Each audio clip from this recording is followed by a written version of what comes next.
All right. Oh, hey, hold on a second. Let me fix this. I think I can do it.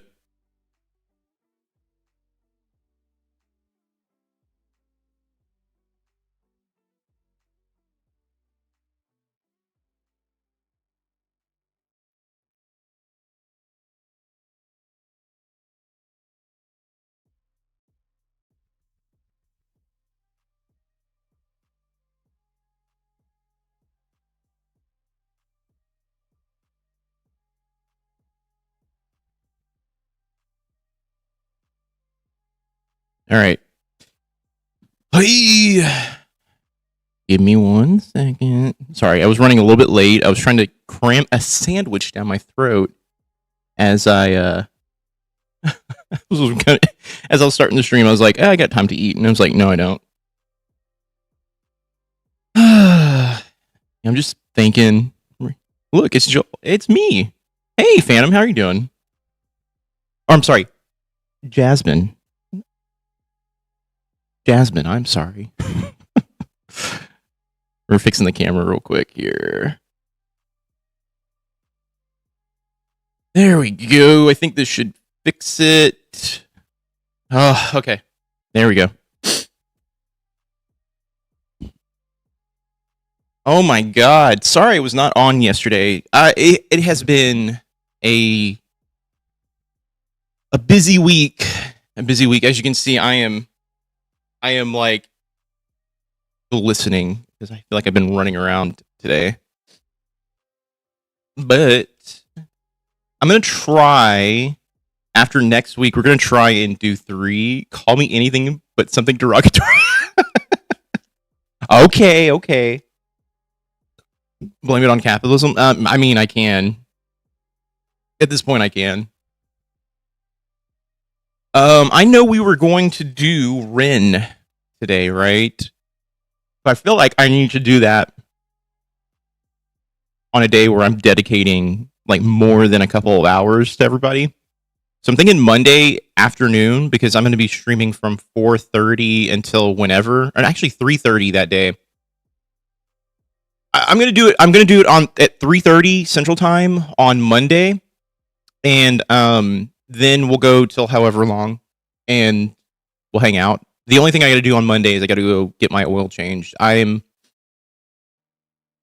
to just share with everybody. I'm essentially getting prepared for a Magic the Gathering tournament in Dallas. So I have been focusing on that a little bit, and I've got a side business thing I'm kind of working on as well. That's kind of taking up a little bit of time. So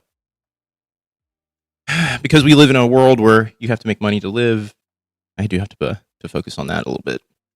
So, but yeah, hopefully everybody else has been doing okay. This was kind of impromptu today because I was like, oh yeah, yesterday some stuff got dropped on me that I was like, yeah, I got to take care of that. Hey, what's up, April? How are you doing? Whenever you decide to do it, clip the reaction section to a separate video. I am.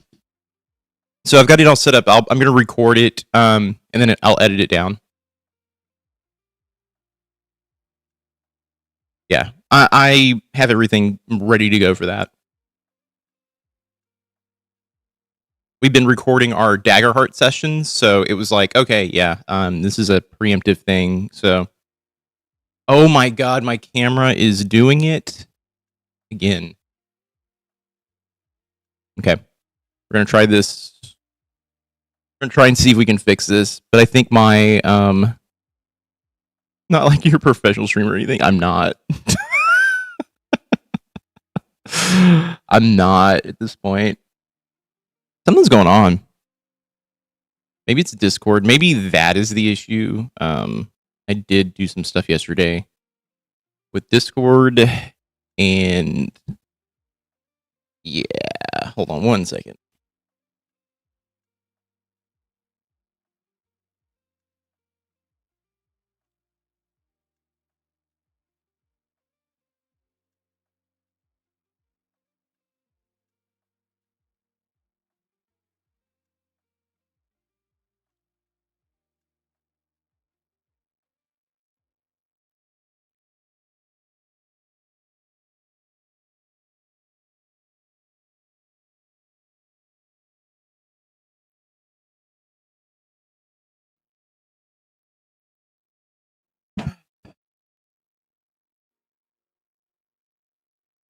You haven't gotten paid for streaming, therefore oh, you've gotten paid for streaming, therefore you're a professional streamer. You know what? You're correct. You're correct. I think there's like, I think you have to differentiate like the difference between like a successful streamer and a professional one. There we go. Okay, we're back. If this drops again, I'm gonna have to look at getting a different capture card or swapping my other one out. We'll see. I think the difference though is like you're getting paid. Technical difficulties? Yeah, I don't know what's going on with my camera. My camera has been. It's not even my camera. It's the capture card I use for the camera. It has been going in and out lately. So yesterday we were doing a Dagger Heart campaign. It worked the entire night after I did some futzing around with it. But yeah. I have to talk to Eric on the Dagger Heart. I think we might open up the campaign to other people. I don't know if we're going to have. I don't know if we're going to have people drop. I know someone was asking about that a while back, but we might open that up. I'm going to talk to him, see how he feels about it. What else is going on? Yeah, I have just been actively. I've been working on. What does your camera like to order when going in and out? It's going to be a double with animal style, I guess. I that's what I get, and I think that's what my camera would want to. But yeah, so I have been just working on. Been doing some design stuff behind the scenes. I've been trying to get a deck together for this tournament that I'm going to next week. So the schedule is going to be kind of weird next week. Just giving everyone a heads up. We're just going to still do Monday. After Monday, we're probably going to have one on Wednesday for a couple of hours because I'm leaving Thursday. But when I get back, Monday, Thursday, and Friday, we're going to try and do a stream each of those days. Has the final TNC video coming along? I am recording some stuff when I get back from the tournament. I have some stuff kind of written out. The video is technically edited.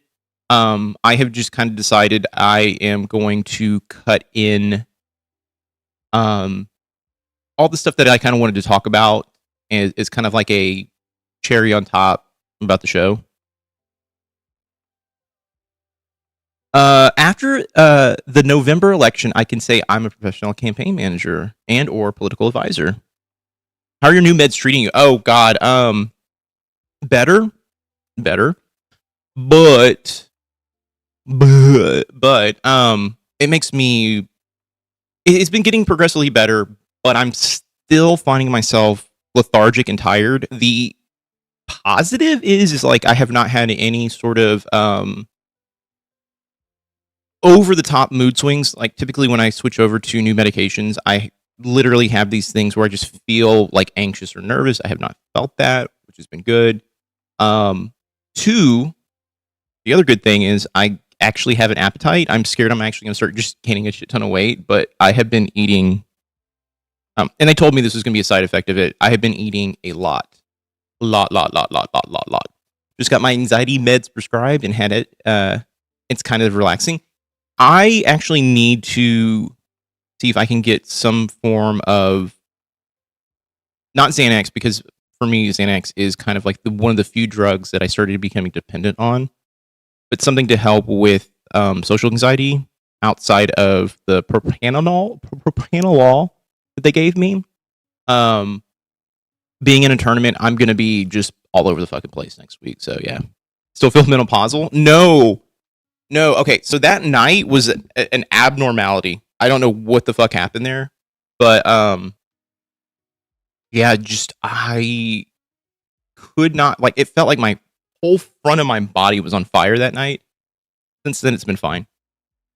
Been A-okay. I don't know if I had some sort of weird reaction to something I ate. I don't know. I'm late and my laptop is at 13%. You better go plug that goddamn thing in. I get brain fog and lethargy after eating certain foods that I used to be able to eat, like food cooked in oil that's been cooking too long / too hot. Really? I get brain fog. I mean, I have the built-in brain fog, I think, from ADHD. That is something that we're still in contention about with the new doctor that I've been seeing. They're like, I think mainly a lot of the stuff you're dealing with is um, essentially, I think you're dealing with anxiety, not ADHD. And I'm like, I have people in my life that would beg to differ. I get brain fog a lot as well. Yeah, I do too. It's rough. God, got my OCD diagnosed, and it's better now. I got told my OCD is probably stemming from trauma and anxiety. And it happened to you yesterday in a taqueria. It was unpleasant, lasted for 8 hours. Inflammation from food causes it in me. Damn, that's some of the few things I can eat, like fried, like French fries and things like that do not cause any problems. It's when you start getting into dairy, that's when my life goes to hell and back. Hearing this is why I don't want to go back on meds again. Here's the trade-off, and I'll be so honest with you. I would rather be able to go to sleep than deal with the sleep-induced insomnia, like manic episodes that I would have. I wouldn't call them manic. I would call them more anxiety-fueled episodes. Are you lactose intolerant? Yeah, I'm gonna go ahead and just go on a limb and say that yeah, if I consume a lot of dairy, not even a lot, just ice cream and things like that, it's usually not a great time. It started happening in the last year. Damn, I'm lucky. I can eat just about anything except shellfish. Been in the ER a few times for that. That intravenous Benadryl drip is wild. God, there is a dude who used to talk about taking like a shit ton of Benadryl.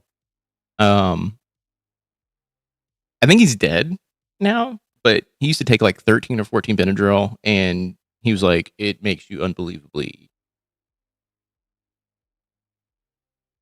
I think the word was horny, is what he said. So it's such a weird thing to do. Why do lactose intolerant people always freak out when you burn their homes down and sign their dog up for the army? What? I mean, I think anyone would at that point. I think the moment you sign my dog up for the army, I would lose it. Well, when they pump that straight into your bloodstream out of nowhere, you exhale menthol. Wait, what? Wait, you exhale menthol? I mean, I kind of understand what that feeling is because I grew up.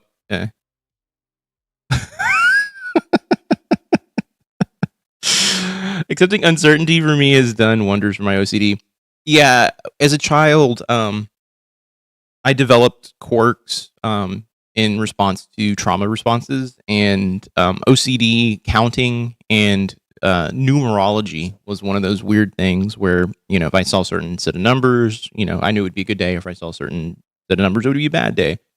My OCD kind of flared up during COVID as well. I started kind of getting these like fear of like touching surfaces and things like that.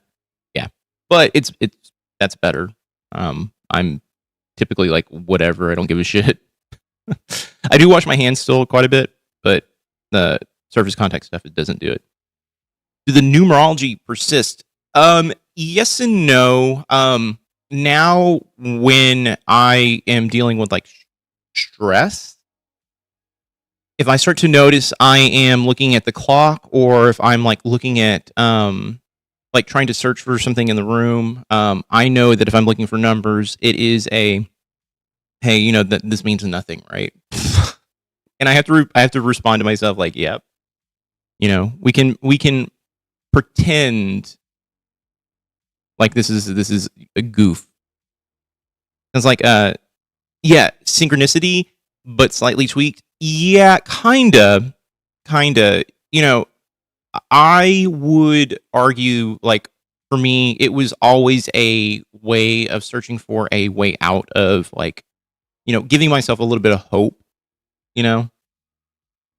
and it's not even about, like, synchronizing with anything or having any sort of synchronicity with like the world. It was just a, hey, how do we mitigate this depression that you feel or this anxiety that you feel?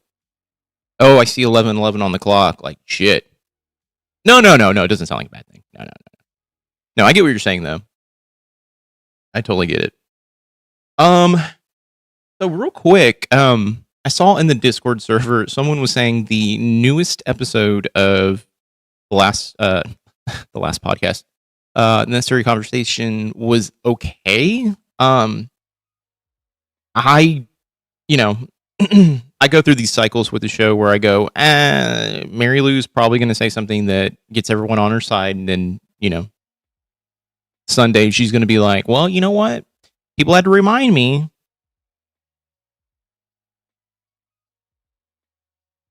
I just don't know. I just don't know if we can put any stock in the like random like I agree with you episodes. And I think it also flares up pretty bad when Haley's on the show too. Like if Haley's on, Mary Lou is like in like full form, like angry, I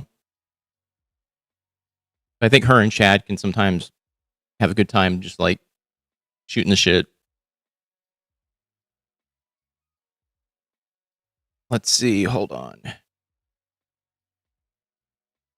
I don't know why I have this still up, but I watched it. Chad held her feet to the fire on a few things, and then he got her ears around the whole planet.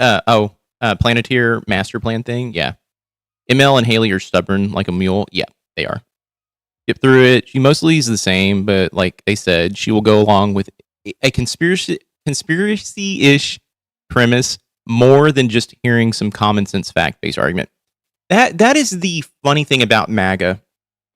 And I think people in general, we want to believe the most absurd thing or the most crazy thing, when the reality is, the simplest answer is usually the answer. She's angry about threats against Barron. Yeah. I could have told you that one. I saw that, and the first thing that went through my head was like, oh, Mary Lou's going to be like, see, we need to bomb Iran. Oh, yeah, very angry about the bounty. I don't know. I think it's a bunch of I think it's a diversion. I don't think any of that shit is real. I'd love to see Haley give a concession just once.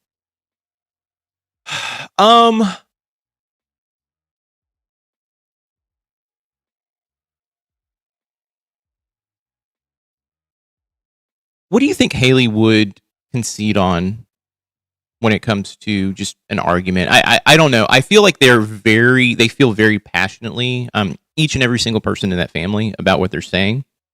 And the only person who is iffy is Mary Lou, but because Mary Lou doesn't have an original thought in her own fucking body. But they seem like they'll argue points that may not even be like true, like real talking points, to the point to where you're like, maybe you should research that, bro. She shared some ignorant clickbait MAGA propaganda, and then when Chad debunked it, she changed the reason why she shared it to show how she feels that liberals do it too. I laughed out loud when she asked unironically if Chad thought she may be but she should be fact checking everything, every point being made in a video like that before sharing it. OCD weaponizes regret and guilt like anything, and I've realized the only way to cope is by not engaging. Yeah, I have to minimize my OCD triggers to be like, you know what? This is a quirk. Like, let's have fun with it, Hey, Tina, how are you doing? Good to see you.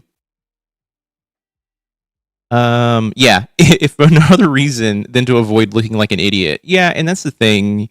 It'd be refreshing if they had an honest to God conversation where they go, I don't know that. Let me research that. Or, hey, let's find something and let's figure it all out together. Instead, they just barrel down like, no, you're wrong, you're wrong. And there's been a few instances, especially when it comes to like policy things, discussing like even discussing liberal topics or talking points. I think sometimes get them a little bit wrong. Who's Haley? Haley is the daughter to Bob and Mary Lou on the show, The Necessary Conversation. Hey, Boone, how's it going, man? Good to see you, buddy. They don't research half time? No, they don't. And that's the problem. That's the biggest issue. They do not research. It's like, okay, you know, and I'm someone who, like, if someone tells me, hey, like, that's incorrect, I'm usually like, okay, let's look it up and let's figure it out. I have no ego when it comes to that stuff. I don't see anyone pointing out her second video was an NPR video, and then in the third video she covered the defunding of NPR was amidst the Gish Gallop. I didn't watch it, but if you have timestamps, we can pull it up and we can look at it. Haley is a famous baking gallivanter. Yeah. How about you? I'm doing good. I was about to text you earlier and ask if you needed anything from Pat's. I didn't know if you were going to be in the area because I might place an order for a couple cards. I'm thinking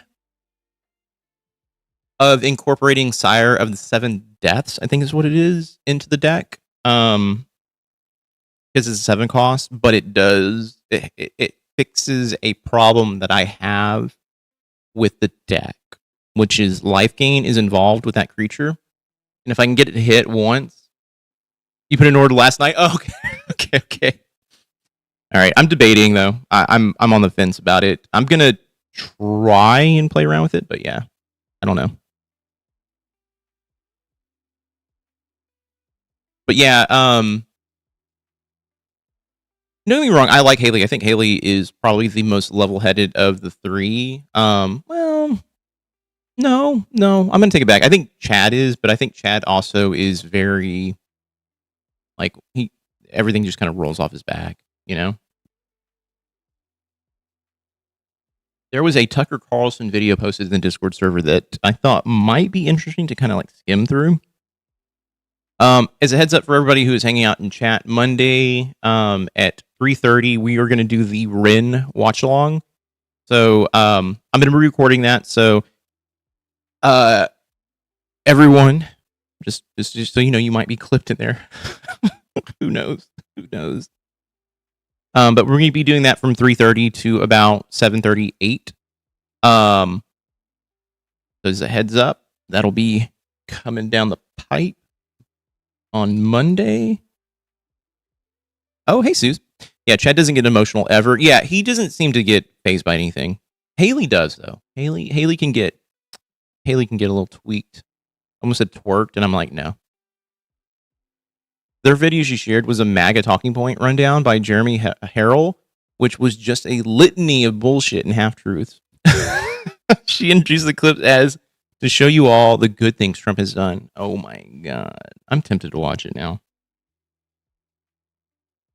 She hasn't changed, it seems. She just has not changed at all. She is still shitty. When Chad debunked one of the claims, she retreated from her intro intent and then said, libs do it too. Dare lib turds to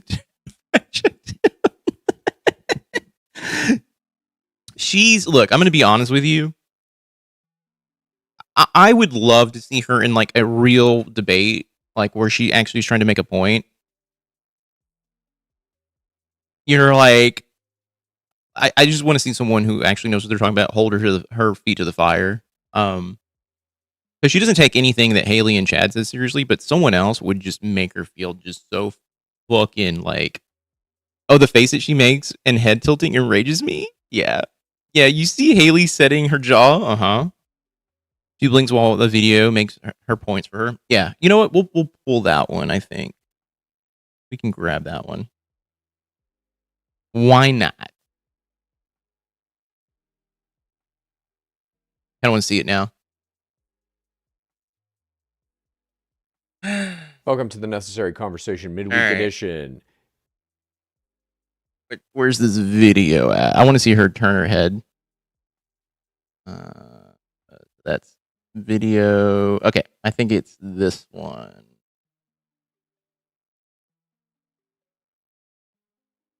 at least per initial Google search, had a bounty put on their The kid's goober head. chudheads.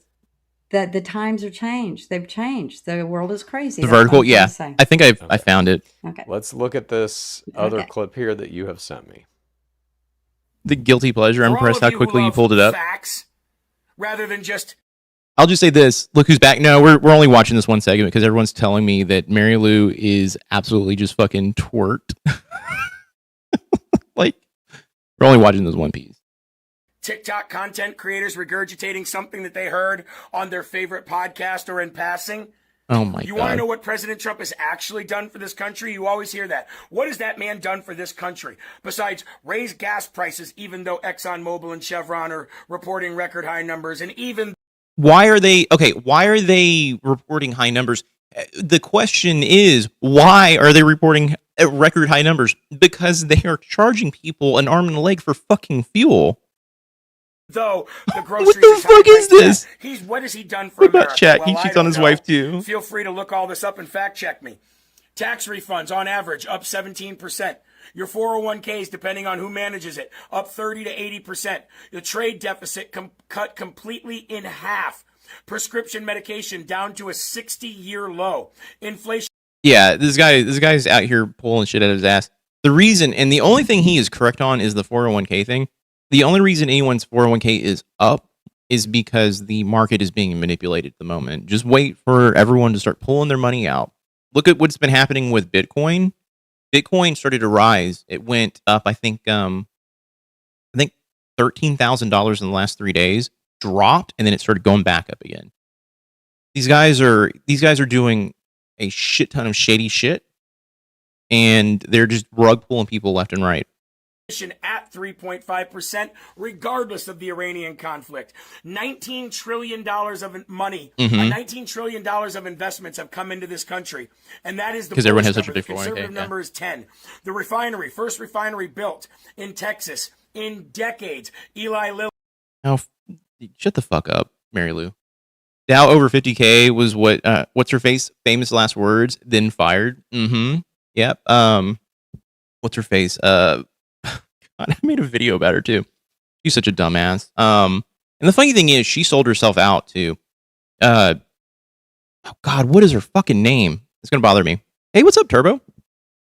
You should quiz her on this stuff to make sure she knows what the fuck she's talking about. Yeah. Pam Bondi, thank you. Yeah, Bondi. Bondi is a fucking dumbass. Man. Do you notice how Chad listens and watches what ML submits while ML looks down, away, and fucks around on her iPad while the vid Chad submits? Well, because she doesn't give a shit. That's the reality. She just wants to provide a thing that backs her talking point. She doesn't give a shit what Chad has to say because she's just like, it doesn't matter to me. Turbo, it's been a bit. How are you doing? Lilly, Merck & Company, Stellantis, Rivian, Honda, Hyundai, Hyundai. Apple, Nvidia, Toyota, Ford, semiconductors, and chip companies like Micron, TSMC, Texas Instruments, and more, all building in the United States of America. I think a viewer needs to call Jobs ML right on here. that. Wages. I'm probably going to be that viewer. Unfortunately, we'll see if that video ever gets watched, but yeah. It's going to be my last video. Man, look at Chad's fucking eyes there. For the bottom earners, up 5.5%. Wages for median earners, 4.6%. Gun rights restored to nonviolent felons. Border absolutely and completely closed. Trump cut out It's not. illegal aliens from 4 refundable tax credit programs that they were getting that saves United States Because all those companies laid off workers. Yeah, a lot of people did. They're trying to get as much record profits in as they possibly can before the economy crashes. These guys are preparing, like absolutely preparing for a catastrophic economic collapse. The bond market is completely fucked. I've been watching a bunch of videos on it. It's been like my main thing I've been consuming. If I was a betting man, I'd be betting against the market literally to just implode in the next 3 to 6 months. This is classic Gish galloping. Yeah, it is. God, I hate her face when she finds videos like this. Oh, she just, it's so beautiful because the reason she's like this is because she enjoys finding someone who is just going to spout the same fucking nonsense that she believes. It is the Newsmax, Fox News viewers or sycophants that she enjoys, because she likes hearing the things that she wants to hear. She wants to prove to everybody that her choice for president was the right idea. I hate it so much. Me too. Look, it's a Gish Gallop. And he knows he can confidently dare people to fact check him because he knows this is his MAGA. That his MAGA audience won't, and his non-MAGA audience doesn't really exist. Yeah, they don't. I feel like I'm fires. What do you people mean about the border is open/closed?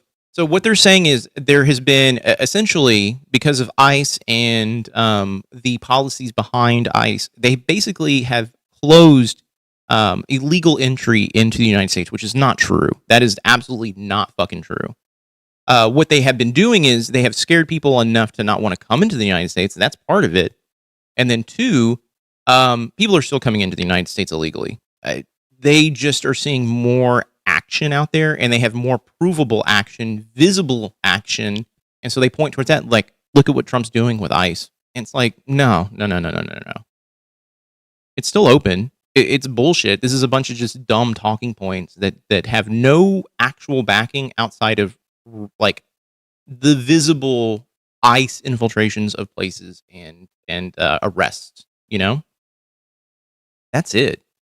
Nothing has really changed with the border outside of maybe more border patrol, but people are still coming in.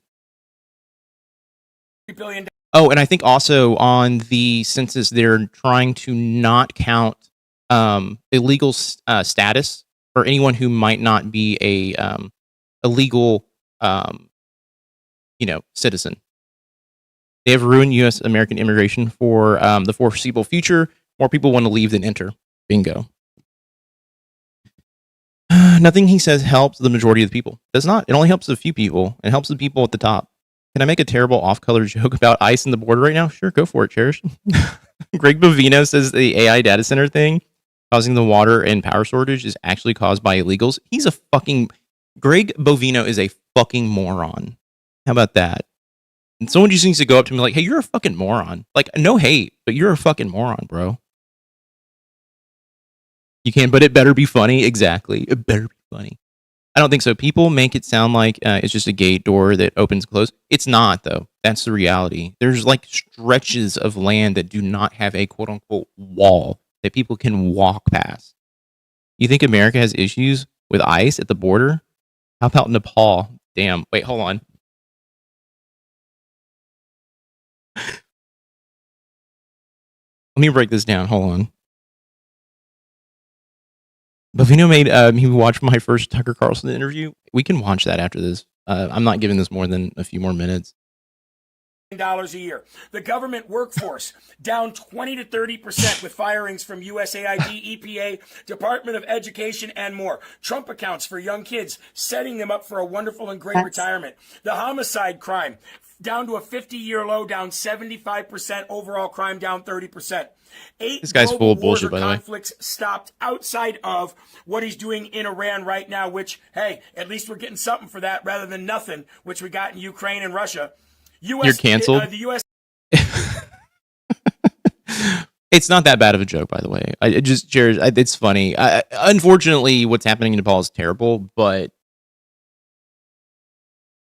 it is pretty funny. Is ICE on the border? I thought it was just Border Patrol. Not like it's that much. It's literally just Border Patrol. I said I was sorry. Yeah, it's literally just Border Patrol. But I think they work in conjunction with Homeland Security. I lump them all in together because, in my personal opinion, it's excessive. How is government firings good? Exactly. How is it good to take jobs away from people, especially jobs that were being provided by the government? You know, and they were giving these people decent healthcare too. Now these people are now without a job, no healthcare, just because they think that they're expendable. This is the problem with corporate America, or corporate mindset, or corporate America thinking, is this idea that essentially, if we're cutting costs and we're making money, we're doing great. You know, that's fucked. That's fucked. well, exhale quicker than normal. Like the overview of food safety. Yeah, look, the state of everything currently in this administration is in a it's in a bad spot. The FDA's fucked. Homeland Security's fucked. Fuck, the IRS is fucked. There's I can't even think of the other ones, but there's just so many parts of this administration that have just absolutely have its tendrils in everything, and they're just systematically just fucking shit up. Do better next time. USA is now the largest oil and natural gas exporter. Terrorists have forced NATO countries to pay their fair share and create great trade deals for the United States. Defunded Planned Parenthood, NPR, PBS, took out Maduro and 3 generations of Iranian. Yeah, Illuminati, Epstein class, Bohemian Grove, whatever Alex Jones wants to call them, have decided to run the U.S. the way they've been doing Latin America for hundreds of years. Yeah. Extreme corruption out in the open. And here's the thing, and I've been harping on this for a while now. The people you should be mad at are the people who can actually stop this shit, and that is the people in Congress. They're not doing anything to stop it. Who the fuck says they defunded PBS and NPR like that's a good thing? The people who think that PBS and NPR are libtard viewing pleasures, like, oh, only the libs love that shit. Fuck, like that is fucking bullshit. It's just fucking bullshit.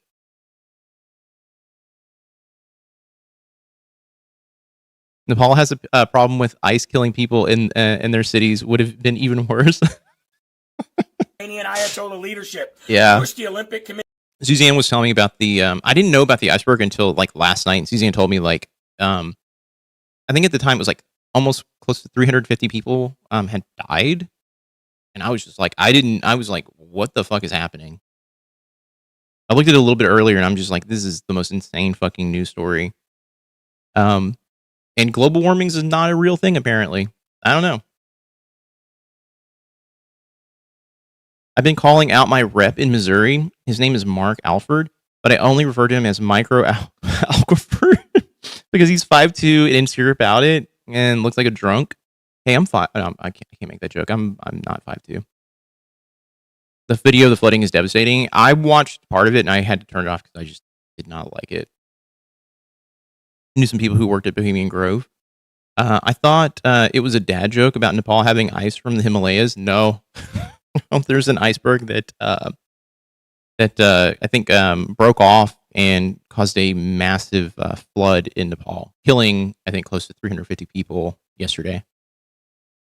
It's been 100 to 110 here all week. It is the same. And the desert we are in was the most humid place in the country twice this week. But thank God we all agree global warming isn't real. Edgier than I gave you credit for. Some of the videos in Nepal turned out to be AI. Really? Committee to stop male and female competition got the World Cup here, which was great for our brand and brought. Well, I'm gonna see if I can find some of those. Beautified DC and got rid of the graffiti, the trash, and the crime. Found hundreds of billions of dollars in Medicare, Medicaid, SNAP fraud, and other subsidy programs. And let's not forget the following stores agreeing to lower prices: Walmart, Sam's Club, Kroger, Target, Giant Eagle, Mayer, Albertsons, HEB Family Fare, Piggly Wiggly's, VC Grocery, and Martin's Supermarkets. So yeah, explain to me again with facts how he's not helping the American people. Oh, and by the way, fact check me. It's free. Well. Oh, look at her. Look at her. Mm-hmm. Oh, look. I got you there, Chad. I got you there. Well, he said, "Fact check me, it's free." That was obviously a litany of fucking insanity. He's like, "I'm not just gonna sit here and spout shit on you like people." Okay. Micro Alcraford refuses to do down halls, and so I remind people that representatives who don't listen to the people aren't interested in representing the people. They aren't. Yeah, it's a horrible thing in Nepal. Absolutely tragic. Hence my acknowledgement of the horrificness of the joke. It's okay. I think we can have edgy jokes, and it's fine as long as you're not like being overtly cruel. I'm typically okay with it. There's an avalanche from a piece of glacier breaking off, and it caused flash flooding that looks like a tsunami in the video I saw. I actually grabbed one link from Sky News. I will go ahead and just do that.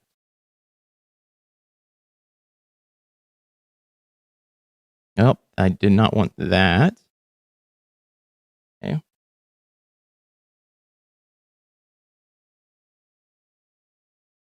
Okay.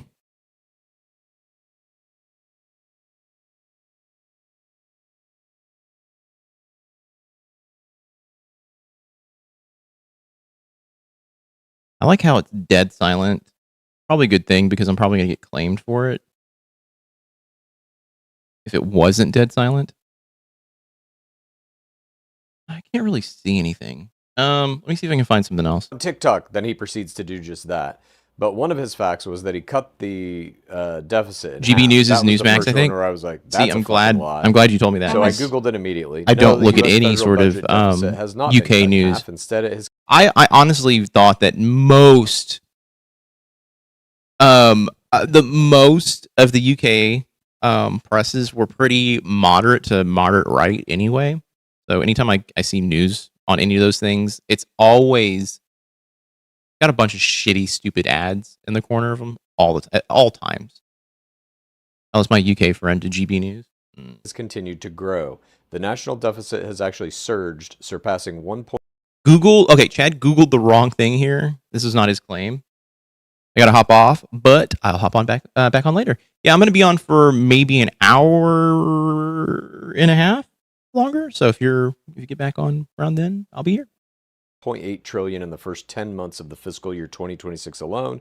The increase has been driven by factors including sweeping tax legislation enacted in 2025, military spending, and costly tariff refunds after the Supreme Court struck down several of the administration's import levies. As a result, the gross national debt recently climbed past the 40 trillion mark. Okay, I haven't watched this, but okay, if Chad Googled the wrong thing here, if Mary Lou does not point that out, that means that Mary Lou is not listening to anything that she's providing to Chad. Just like how I think sometimes Chad is not listening or watching the things that he puts on stream. Like two peas in a pod here. Mark setting a record. So you're saying before I showed that I should have fact checked everything that man said. that was just one thing that I heard in the first 10 seconds, and I was like, that's wrong. So you can assume multiple things in that are wrong based on that. Mhm. That man just Googled what has Trump done good and fucking yelled at a screen. Yes, listen. Chad sounds so bored. I think, look, I'm going to be very honest with you. I think his passion is not this right now. I think his passion is Magic the Gathering, which it's mine too, don't get me wrong, but the gross national deficit is not the trade deficit. Yeah, that is a completely different thing. It's all about feels. It feels like it's owning the libs. It must be worth bringing to the show. Yeah, I don't think she actually pays attention to anything that she is providing. Chat's bored until the pay and live donations. Yeah. For 10 seconds or whatever that was, Right. a minute. That's kind of the way, though, I feel liberals do sometimes too. That's That when I fine. hear liberals do No. Here is the point. This is the thing you need to stop and go, Mom, you can sit there and you can place the blame on everybody, but the reality is you're the one who brought this to me. You brought this video to me thinking it was filled with facts, and you sat here and nodded at me and acted smug while doing it. You're part of the problem. You're part of this fucking this ecosystem of bullshit. That is it. You're part of this ecosystem of bullshit, Mom. And I love you because you've given birth to me, and by law as a child I have to love you, just like you have to attempt to love me as well. So I mean this with peace and love, Mom, but I need you to pull your head out of your ass and stop blaming other people for your dumb fucking takes, okay? Because it's your fucking choice to bring this to the show, and you're gonna sit there and spread the blame to everyone else instead of taking the blame yourself. Email's annoying as hell. Yeah, true. It's the tone and injury being presented that she cares about, not the facts. Yeah. All she hears is Trump's good. Yeah. Yeah, this is such a dishonest pivot. Yeah, it was. Because she doesn't want to take responsibility for being wrong or presenting an idea or concept that is false. Like, she doesn't want to admit that. She doesn't like being wrong. And so instead of admitting that, hey, maybe I should do better, She goes, no, everyone else does it. So why can't I do it? Is essentially it. By the same argument, Chad is part of the bullshit mountain just as well. Oh, I agree. This is why we have officially paused watching the show. It's because I knew as soon as I saw this, I was going to get angry. But Mom, Yes. that's fine. I knew the moment I saw this, I was Did like, the same thing. That guy at the end of his video says, "Fact check me, it's free." I did it. He was wrong. He lied. He didn't lie on the Trump accounts for the kids under 18 that offer $1,000 government seed deposit for eligibility kids. He's also claiming victories in that video for things like defunding Planned Parenthood. I don't think that's good. I don't think that's a victory. You don't, yeah. No. oh, fuck off. You fucking old biddy. You fucking dumb bitch. You should be thrown into a goddamn volcano at this point. You are so fucking useless. You're a waste of fucking space. You know that? You're a waste of fucking space. Like, you do not and you should not be on my fucking screen at this point. God damn, dude. Jesus fucking Christ. Oh my God. All right. I gotta turn this up. A vignette on Chad's part. I mean, it is, but this part is good. The way she dances around her Planned Parenthood misunderstanding is she's a fucking moron. The volcano. I'm 18 and I've never heard anything. I haven't even either. He did lie about the Trump accounts. Not everybody under 18 gets that money. I know, I looked into it. Can we get, if anyone has any information on that, please throw it in the Discord server. I'd love to do some research. I would love to incorporate that into a video, into the video I'm working on right now. One of the viewer questions last week was wondering if ML would ever volunteer at Planned Parenthood, and he 100% snuck it in. No. But he does. Would you ever volunteer at Planned Parenthood? Probably not. Why not? I probably just would not. Why? Because they kill the babies that are born, fully formed. It's like, that's not true, Mom. Because I would not want to get involved in other people's lives that way. Oh, you're... But you are. You say you don't think people should be allowed to have abortions. You are trying to get involved in people's lives that way. No, I'm not. Not what anymore. Do you mean? Oh, no, I'm not. No.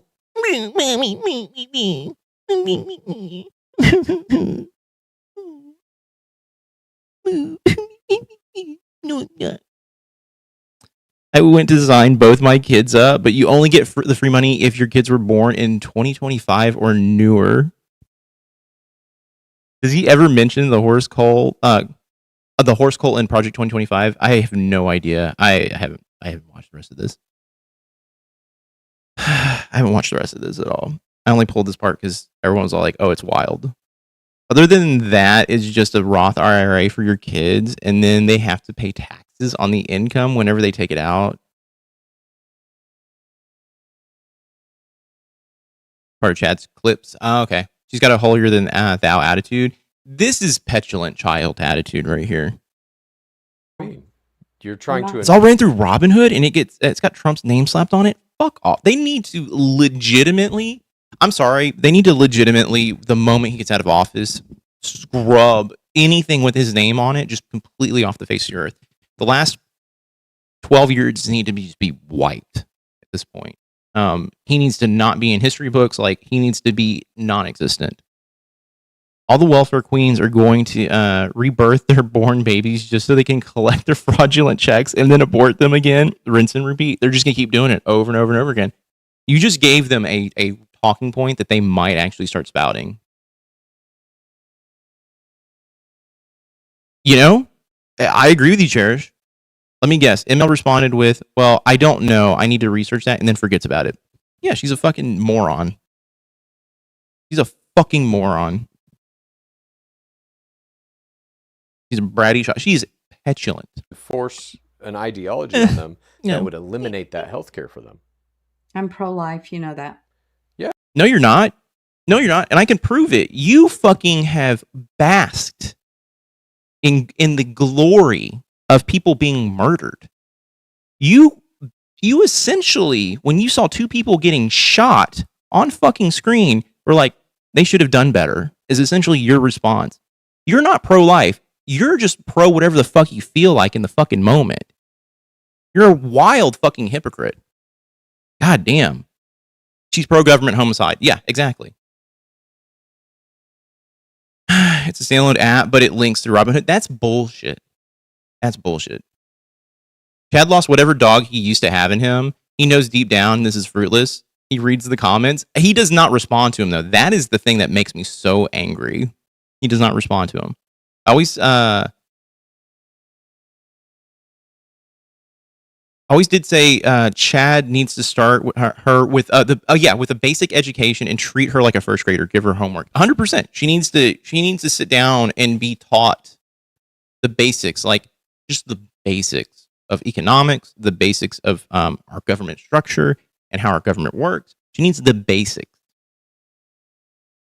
Let me guess. She doesn't know that Planned Parenthood offers more than just abortions. No, that's the thing is, April, even if she knows that, she is only going to rely on the abortion aspect of it. She does not know that they provide so many different services to help with just women and just people in general. Like, this is so stupid. He's a fucking moron.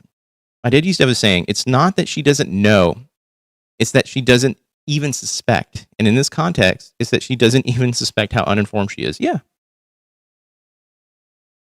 Pro-life is a misnomer. It should be called pro-birth. I agree. I always said, sorry. Yeah. No, you're good. You're good. I picked up what you're putting down, man. If you're not pro-life, it doesn't mean you're pro-death. Yeah. I mean, my thing is, like, if you're going to say you're pro-life, that means you're against the death penalty. You want everyone who is born to live a happy and fulfilled life. If they do something illegal or if they kill someone else, they rot in prison. Like, you're not advocating for death. But she does. She wants fucking Trump to bomb Iran.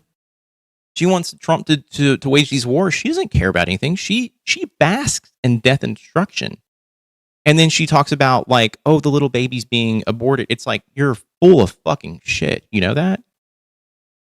She needs to be deprogrammed and remediated. I don't know how you do that with someone who is this entrenched in this bullshit logic. She doesn't know abortion is healthcare. Chad doesn't make sure she understands what endotopic like pregnancies are awful. Example, totopic pregnancy or how the Bible condones it.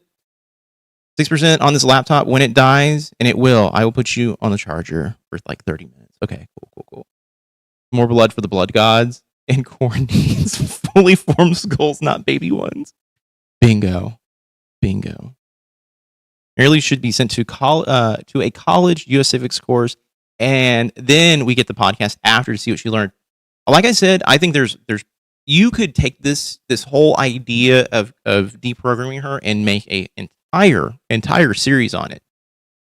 And you just remove the 2 kids. You just remove the 2 fucking kids. That's it. You have people who are experts in the field talk to her and explain to her what she's dealing with. You put her in an actual class. You film it. You film it like a fucking documentary. And you call it the miseducation of Mary Lou. All right? And that's what you call it. There you go. Boom. You have your fucking Oscar-winning documentary about a fucking bigoted mother. She'll finally be as famous as she always wanted to be. 100% pro-death penalty is a great response to someone who says they're pro-life. Yeah. 100%. Yeah. That's the thing. I'm like, the misspent brain of ML. Sometimes I feel like I'm living in this music video for Aisha by Death in Vegas. Joel fixes things. You know, I would love to sit down and have like an actual full-on conversation with her, and like an unencumbered sort of like no one is there, no one's moderating it. Me just sitting across from her and going, so let me ask you some things, and I want you to give me. These are gonna be non-judgmental like responses. I'm just gonna be asking you questions. And I just want to hear what she has to say. I'm going to let her talk until she stops talking. I just want to hear it. Zero understanding of the life outside of her privileged bubble. She has zero. Invite her on this show. She would never show up. She would never. And include us.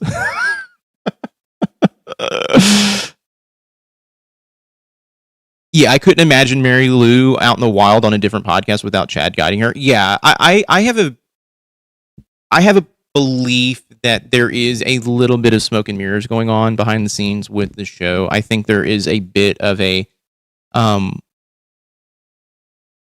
I don't want to say reality TV bend to everything that is happening, because anytime I pull this show back up and just watch bits of it, I'm like, this feels weird and abnormal and scripted in a way. Like they're almost like Mary Lou's almost a caricature of a fucking MAGA supporter at this point. Like you can't be this fucking dense, not be provided with this. You cannot get this much information handed to you, get proven wrong, and then go, you're just a libtard. I don't give a shit. Fuck her. Her privilege bubble includes her 2 uncomplicated pregnancies. Yep. Mm-hmm. She will make you her new man crush. Yeah, I don't want that. Have her take a community college course on critical thinking. Wouldn't take, but it could be interesting. I think you film the entire process of her learning the ins and outs of just U.S. civics, and then you have her sit down with a cult expert, and you have them go through the process of explaining to her how she has been programmed. And if it doesn't take, then you can just be like, you know what? This is it. There's nothing you can do to fix someone who doesn't want to be fixed. I think MAGA is very good at this regarding any opposition. I think MAGA. Oh yeah. I think so too. I think they have a really good thumb on people, and I think it's been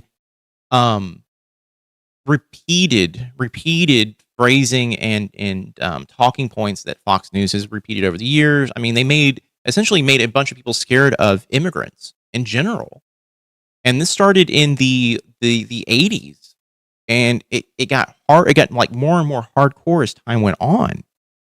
Fox News was huge about talking about illegal immigration and things like that. The conservative kids at my college had such a hard time in critical thinking. That's the thing, though. That is the thing. I think there's a lot of people who have issues with critical thinking that fall into these rabbit holes and will believe anything they're told because they don't want to think. They don't want to actually go through the process of breaking things down. I lost my dad to Fox News. I did too. I lost half a family to it. Very rational, seemingly intelligent people are all on the MAGA thing. Yeah, the thing is, the people who are sociopaths, who are the talking heads of the right, I think there's some of those on the left too, don't get me wrong, but they're grifters, and they know what they're saying is bullshit. You can see it in their faces, in the way the inflection in their voice, the way they talk. They know what they're saying is bullshit. God, what is his face? There's this smug asshole. Him on a lot of debate things. Matt Walsh. That dude is full of fucking shit, and he knows it. What's his face? Scott Peterson knows that he is the heel on CNN. He knows what he's doing. He's doing it because this is fucking entertainment. And those are the people you should be weeding out of politics. Michael Knowles. Is that it? Did I say Matt Walsh? Matt Walsh too, I think. Michael Knowles, though, is Scott Jennings. Yeah. Scott, what did I say? Most around. Yeah, is the king of bullshit. Did I say Scott Jennings, though? I thought I did. But yeah, Michael Knowles is the one that I look at and I go, that guy knows exactly what he's saying is bullshit.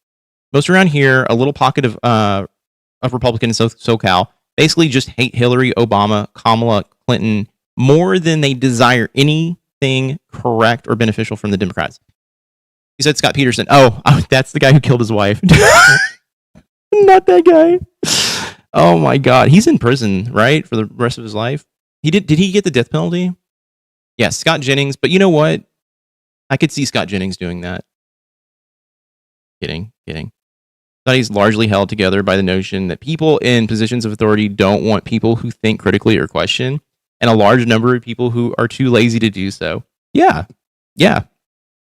They are, because we also have this thing called, the internet, and we have TikTok, we've got YouTube. What's the difference? I mean, yeah, Peter Jennings, Scott Peterson.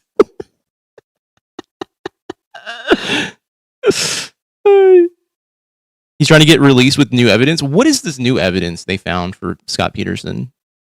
Scott Jennings, though, yeah. The dude is a fucking heel. He's a piece of shit, and he needs to not be on CNN. And he's admitted that, too. Like, he's admitted that on podcasts. I realize that even Adam Mocklers of the world not doing shit. Am I wrong? They're probably educating people, but they concede the stupid MAGA talking points. The problem with the left and the right commingling right now is that they're all doing it for debate points. They're not doing it to better people. They're here to further along the agenda of, us versus them. When the reality is, we should be looking at both sides, being like, why are we doing what we're doing right now? Why is there not a party that has come up, like risen to the top, has been the cream that rises to the top, that says, hey, your life is bullshit, our life is bullshit, all life is bullshit at the moment, and why is the amount of money, like the world's economy, why is it in the hands of about like 20 people? Why is that? And why are we fighting each other? It's debate culture, though. That's my issue. That's my issue, is debate culture. And in like the Adam Mocklers, I like Kyle. I think Kyle's is fun to watch. He's like popcorn entertainment to me. But like, who gives a shit about this debate shit? I see left extremists liking Adam Mockler. The thing that like the hardcore left, especially if you're a progressive left, needs to know about Adam Mockler is the dude's a moderate Democrat. This dude fucking got on his hands and knees and sucked off Gavin Newsom multiple times on screen. Kyle Klinsky, right? But come on, I thought the left was smarter than that. All I hear from them is join their Substack. Yeah, that's also just another fucking, bullshit. Like read my dumb editorial takes on bullshit, And the only reason anyone cares about what Adam Mockler thinks is because of what he did. He made Scott Jennings, buck up. I did too like Adam at one point because he shit on MAGA. My turning point for him was there was a moment about like a year ago where I was watching something. I think it was something to do with I think it was something to do with like Trump getting sick or Trump being sick or like going to the hospital. And 15 minutes into the video, we had not gotten to the point of the video. He was just recapping everything up until like the last like 8 years of his life. Like he's been sick on and off. And it's like, okay, cool. Can you just give me the fucking headline? And a thing in the back of my head went, why am I watching this? This is a waste of fucking time. This is a waste of fucking time. And then he got upset because Hassan Piker, and this is the flip for me. He got upset because Adam Mockler said he would probably vote third party if Gavin Newsom ran, and he jumped on the train with all the other moderate Dems and said, "Why would you say that? If you truly cared about the world, you would vote for Gavin if he was the Democratic nominee." And I'm like, do we need to vote for Gavin? Like, do we need to keep doing the same bullshit over and over and over again? If Gavin gets voted in, he's just going to be just as bullshitty as I think any other fucking just moderate Democrat is going to be. It's bullshit. I like Mockler and Beasley best when they're talking to MAGA folk on the street. That stuff is fine. That stuff is fine. Like I don't care about that. The attacking each other because you don't agree with someone's takes, and you're trying to win like debate points. That's the stuff that I fucking despise. There's no talking to each other. There is, I'm winning, you're losing. And that's not how this shit should be. We should not be in this world of, I win because I talked louder than you, or I gish galloped better than you, or I spouted a bunch of nonsense better than you. No, it should be hey, we should need to come together and we need to figure out why we do not agree. Ooh. All right, hold on. Okay, I'm still moving here. Okay, I don't mind Mockler's political alignment, but I can't stand the performative quality of his format. His content is extraordinarily performative, and it's annoying. Debate stuff needs to happen, though. How we got here is that nobody is talking to each other. I think that's what I'm trying to get at, though, is like we're talking at each other, not talking to each other. Debate is not what I think it should be called. It should be a conversation, is what it should be. There should be no points. There should be no this person won. None of that shit. Crivens, it's weird that they were screaming about concentration camps and how Preddy deserved to be killed, and Adam is like, my pleasure speaking with you. I'm being extreme here, but yeah, what if the Civil War kicks off? They're going to still be cordial? No. Why isn't there a real populist party? That's the question I have. Gavin isn't great. People act like he is because he makes fun of Trump. That's the only thing Gavin has going for him, is that he plays the same stupid game that Trump plays. And there is I think political theater means a lot to a lot of people. If AOC did the same thing, because she's a female, they'd be like, oh, she's just being a bitch. But because Gavin's doing it, they're like, oh, look at how fucking funny he is. It doesn't mean anything. This political theater thing, it's dudes fucking just talking a bunch of mad shit to each other, and everyone is like, oh fuck, oh shit, you fucking got him, bro. Oh shit, bro. To lessen the blow of the last 10 years, or at least the last 2, I bet most hardline third-party voters on the left would concede one election cycle and vote Democrat.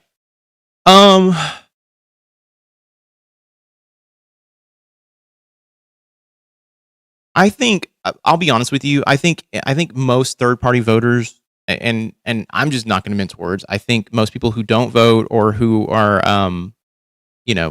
undecided voters are typically conservative voters. And they typically will vote along party lines at some point. Beasley's studio commentary is usually 40 minutes long, too long, and everything has become clickbaity. Yeah, I've been avoiding watching Talking Heads. The only person who I watch Talking Head-wise is Kyle Klinsky, and I watch Philip DeFranco, shockingly enough. I'll watch the first 2 segments of Philip DeFranco, and then I turn it off. Beasley's annoying. Jack, what's his face, is the bane of my existence. I forget his name because I just don't like him. He is the most clickbaity, farmy thumbnail guy I've ever seen, and has literally the point that he's making in the thumbnail does not exist in the video. It's annoying. Political theater is king. Just read a Machiavelli and notice how it's still effective. Crivens, I understand that. That's my issue, though. We need to demystify what political theater is. We should not be focusing on that. That's my major problem, is that everyone is blinded by that theater, and it's bad. It's not good.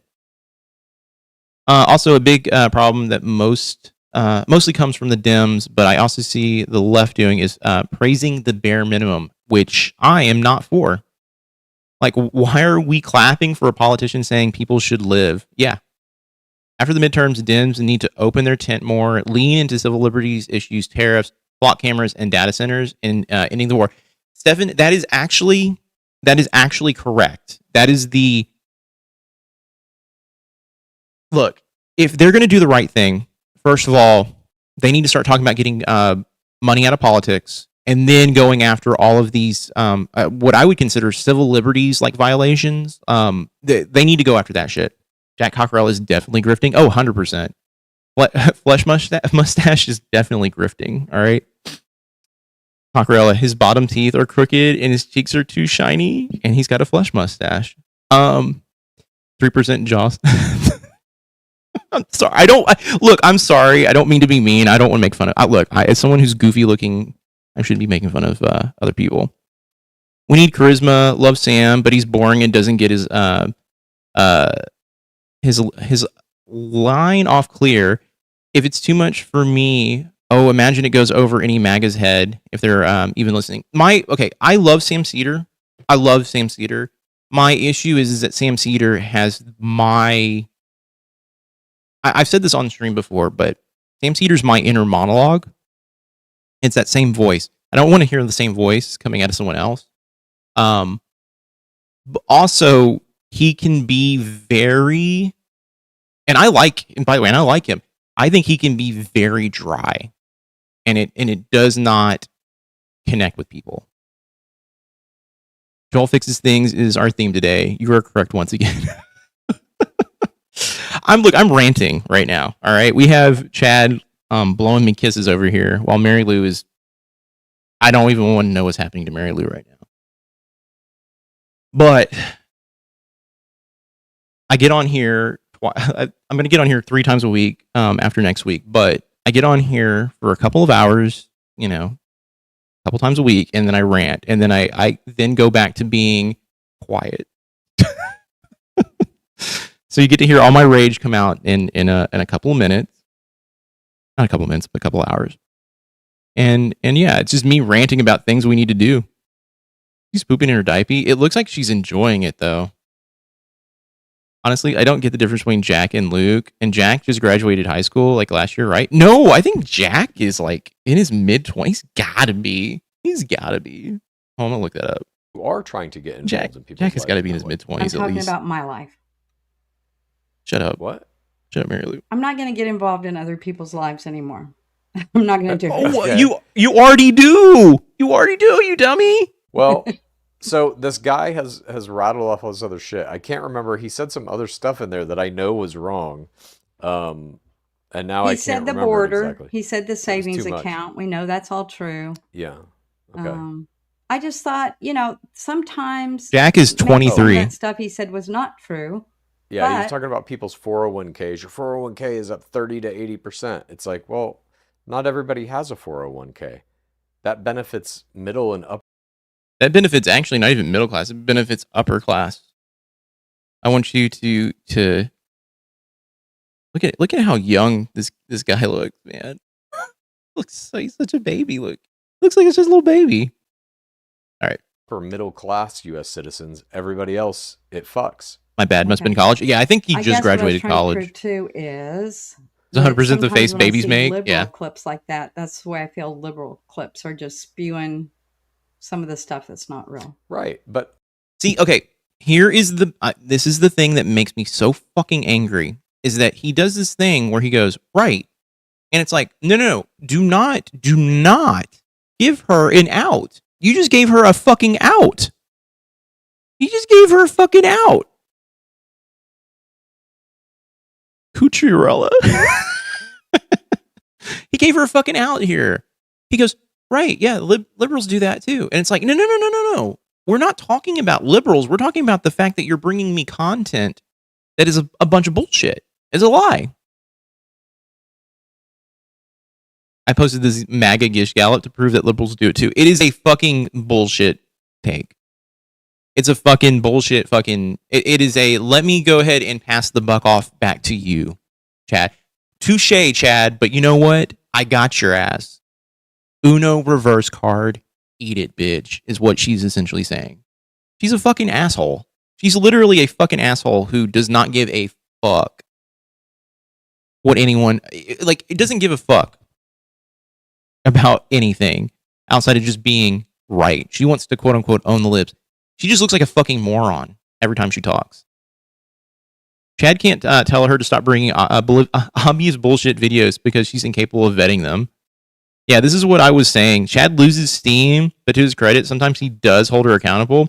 He tried a bit harder later on, but overall, Chad sucks. No, Chad doesn't suck. I think with anything that people do, and I'm trying to be kind here because I've been going off. All right. I'm being kind here by saying after a while of doing the same thing over and over and over again, and they've been doing this for, I want to say 5 years at this point, since 2022, there is a point in time where you just become like, I need a break. And I feel like the last 6 months of this show has been, I need a fucking break. I can't stop doing it, but I need a break. Someone should literally just say to her, you should be fact checking everything you're submitting, because when you don't, it's embarrassing to you, ML. I'll vote for anyone who will repeal the Patriot Act, overturn Citizens United, put hard restrictions on government homicide, universal health care, and use a constitutional convention to break the two-party system. Rivens, I would say that if I even get a third of that, I would vote for that. And that is the sad part, is that I feel like that is me just settling. I need at least universal health care and the overturn of Citizens United. We're never going to get hard restrictions on government homicide. Oh, God. Yeah, I would love for all of that should happen. I just don't see it happening. And the Patriot Act, I don't ever think they'll ever do it. 2% imminent. Plug me in. I'm just waiting for Chad to man up and teach her how to do his research. He can't even do it himself, though. He's capable of flying out to help her physically, but won't teach her how to research. Okay, here's the thing. We watched a video on Monday, just kind of a portion of a video talking about how Ground News is also essentially kind of a con in and of itself, and it is not necessarily providing information in the truest light. And he gave her Truth Social, which not Truth Social, Ground News, and apparently Ground News actually leans left when it is grading things. So yeah, I don't know. I remember ML pissing me off last time I checked in with the show a couple days ago. Hey Joel, good afternoon. Hey, what's up, Weedia?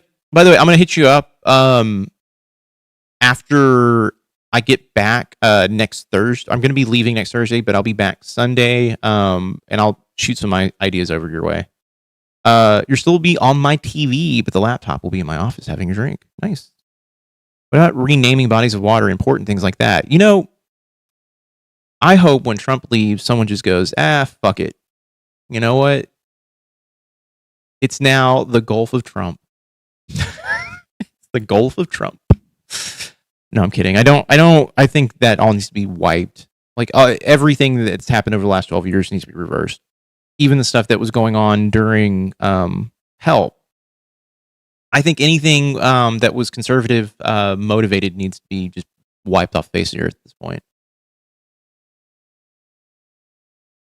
We're all South Canada now. Exactly.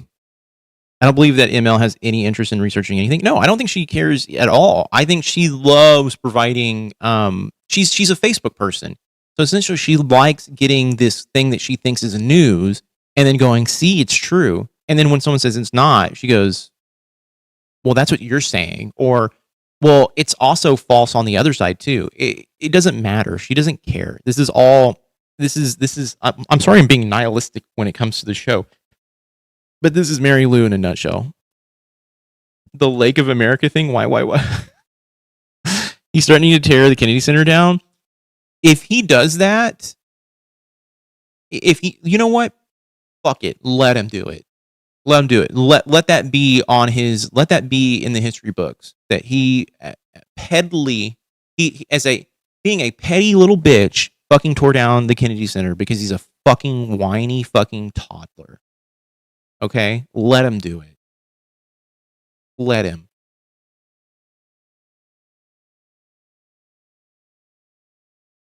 Restore Earth Bill, just undoing everything he rubbed his orange dick on. Yeah, there you go. He's threatening to tear down the Kennedy Center. Yeah, the MAGA here seem pretty stupefied lately. What are they saying? Rename West Palm Beach Trumpistan? Just like your drinking buddies at the local pub aren't a news source. Exactly. And then we'll build it and name it the Rosa Parks Arts Center. You know what? I think that's a better idea. I don't know. I'm like, let him do everything that he wants to do right now. Just let him. All right. No one's stopping him. Let him talk a big fucking game and let him start just stripping shit from people. He's already stripping rights away from people. Just let him keep doing it, because after a while, it's going to directly affect someone, and it's going to be someone important, and then someone's going to do something about it.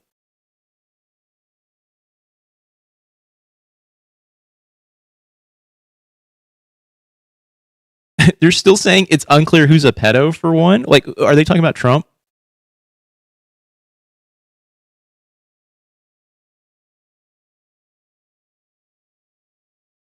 Tu quoque fallacy is a dodge to avoid discussing the matter being discussed. I mean, that's Mary Lou in a nutshell, you know? ML and Bob have similar personalities to Trump.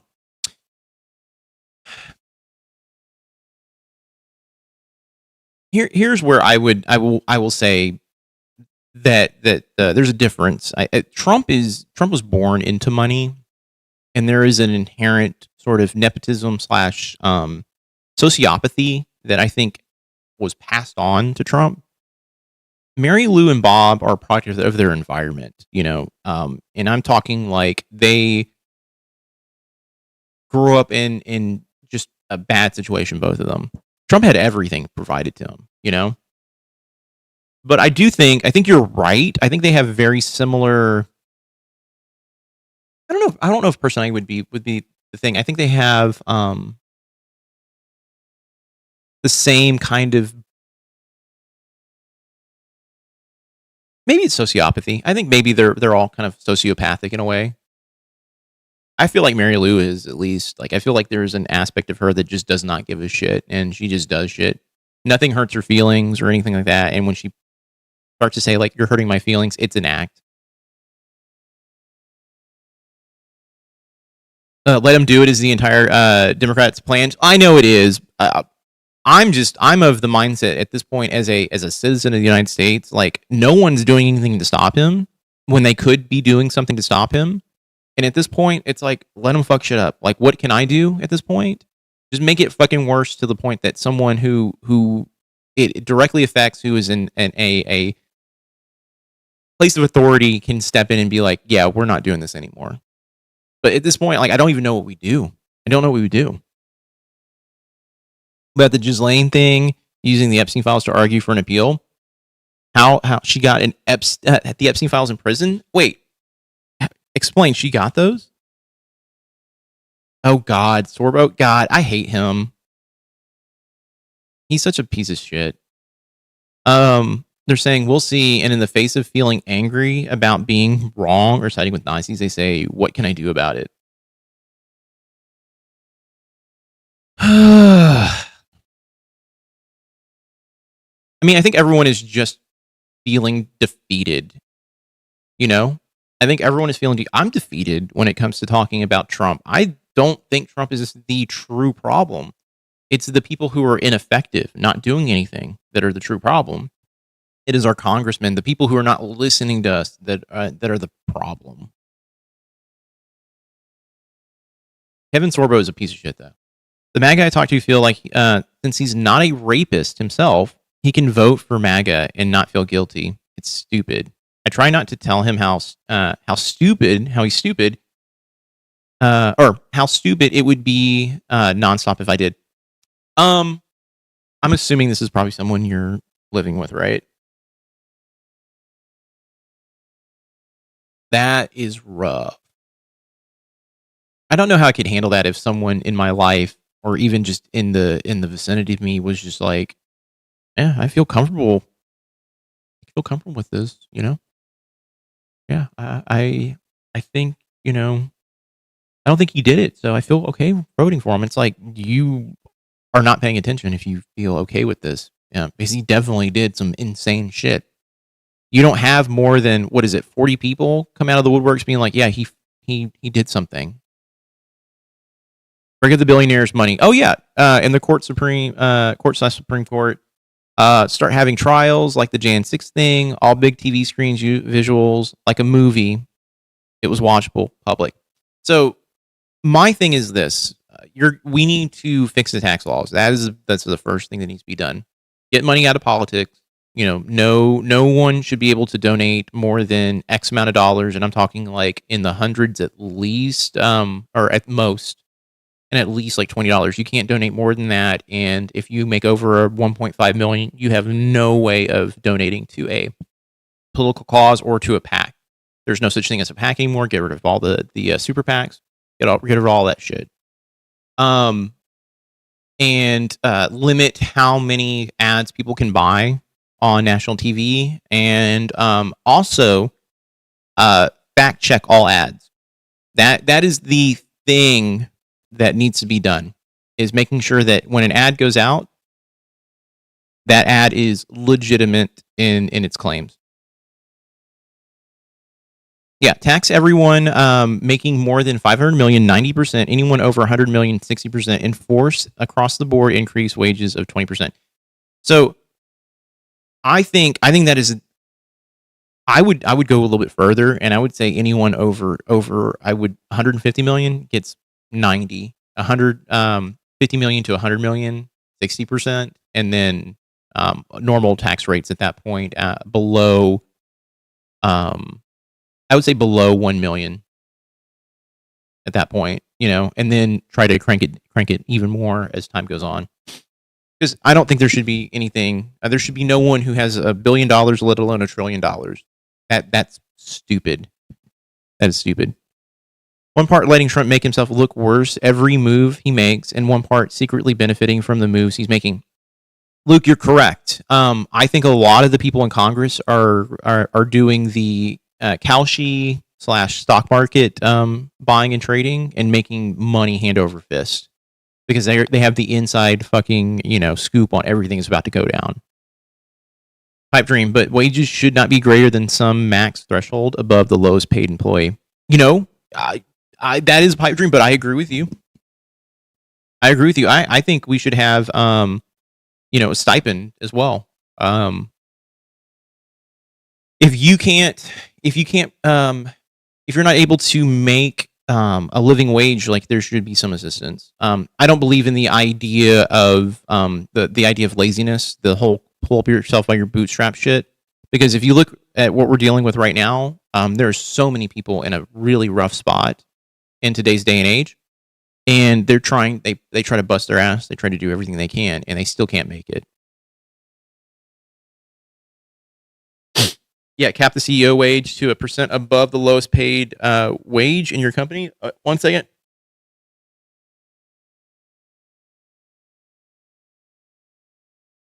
Sorry, I just sneezed. Let me work around to that though, where you just make money off investments. That's the thing, though. Everything should be public at that point. If you're investing a shit ton of money, or you have a lot of money in other spots, it should just be, and I don't like using crypto as an example, but that should be public knowledge, and you should be able to view those wallets or that money in a real time sort of way. The mute. I was about to sneeze in mid talk, and I was like, I gotta pause. I gotta hit the mute. But yeah, I don't know. And I feel like I hit that wall where I just was like, I'm screaming for like, I was screaming for like 30 minutes. Term and age limits needed. They're there too long, and they profit. Yeah, honestly, the thing is, there should be, I think anyone who is a politician should not have more than at least 2 terms, or maybe I would probably go to 3 terms if it is a congressional seat. And you cannot, say like, oh, I was a senator for, 3 terms, and then now I'm I'm now going to run for VP or president. No, you can't do that. Like, once you have 3 terms in office, you're out. I was thinking how I get my sneezes in editing. So many sneezes on the cutting room floor. Talking about editing, man. If I'm shooting a video of myself, it is the stuttering that I have to cut out. I typically will do a take, and then I'll be like, okay, I can say that better. That's why I haven't done any sort of like talking head videos yet on the channel. I'm which I'm going to be doing soon. It's just one of those things. I hate editing my voice, and I hate editing myself so fucking much. It's such a bad. My voice is grating to me. So yeah. Laptop dead, drinking on phone, but it's harder to type. Expect fewer delayed, relevant responses. No, you're good. You're good. We're gonna cut back over to this. We'll try and see if we can finish this little piece out here. Look, just take at face I'm not going value. to watch as much further. One thing that I picked out of there that I heard him say, and I was like, I know that's wrong. I Googled it. It's wrong. So he lied when he's like, you can fact check it. It's all free. I did. You know, I bet it is. Yeah, stuttering. It gets better with practice, I think. Mine used to be very bad and has improved over the years. Yeah, my stuttering comes from a place of like anxiety. It's also overthinking. Like overthinking when I'm talking, and sometimes like when I'm on here, I'm like I catch myself being like, okay, I lost my train of thought. I need to get back to what I was talking about, and then that's when I start to stutter. You're wrong. So the clip you've sent me, that guy is lying. I guess maybe when we get done, I'll fact check everyone and see how many was right and wrong. Okay. How can you fact check something you don't understand? How can you fact check something you don't understand? At least it wasn't AI, right? Yeah, that's true. It wasn't AI. Okay, let's get into now how to begin this. My 3 clips have to do with this beef that he is importing. You've heard of this? Yes. I have not seen anybody talking about that everybody needs to be talking about. And it is the agriculture section. So if you eat food, regardless of your political affiliation, you need to know about it. This is a hand-to-mouth industry with next to no margin. Okay. So that clip is setting up that Project 2025 laid out a game plan to basically destabilize our food supply. Part of that game plan is by getting rid of subsidies for American farmers and making it financially difficult for them to continue growing and providing our food, some of whom are ranchers that supply our beef. As we know, the prices for that food are skyrocketing, as is everything else right now because of Trump's policies. And yeah, the messed up part is that is the piece Chad fact checked was right. He just misheard it. Trade deficit is different than deficit. Yeah, we were talking about that earlier. Look, I understand what Chad is doing, and I appreciate like trying to fact check in real time. This is why I think watching these videos beforehand, having some talking points, and being ready to go to be like, hey, let me go ahead and dispel some of these things that are in this video. Instead of doing it on the fly where you're like, hey, I haven't spent like at least like 30, 45 minutes doing some research on this. I'm doing this on the fly. I misheard it. I'm using the wrong terminology and I'm looking at the wrong thing. I wanted to see her learn about this. See, they just moved on, didn't elaborate. Exactly. That's the major issue with the fucking show. This is why I knew the moment we put this on today, I was like, because it was brought up in the Discord, like, oh yeah, it seems like she's kind of picking up some stuff, and I was like, I know I'm gonna watch this and I'm gonna get livid. The idea that this is all just like, oh, shit's bad, like you're saying, the world's crazy. It's by design. Project 2025, that's one of the key elements of it. In order to strip away power from the people. Okay, I'm gonna pause real quick. I'm gonna ask this question: do we think, now that they're in office, right? Now that Trump is in office, they have enacted this Project 2025 plan. Do we need to keep calling it? Do we need to keep focusing on the fact that that was under this umbrella, like it was pre-planned, or should we be talking about it like, hey, they've fucked shit up? And this is why we need to heed more. Like we need to warn ourselves ahead of time when we see things like this, and when politicians lie to our face and say that, no, that's not what we're going to do. Should we be talking about that over talking about like what was in this document that has been leaked? Like, cause here's my thing. It's like, it's already been done, right? My thought process is, how do we learn from this and how do we move forward?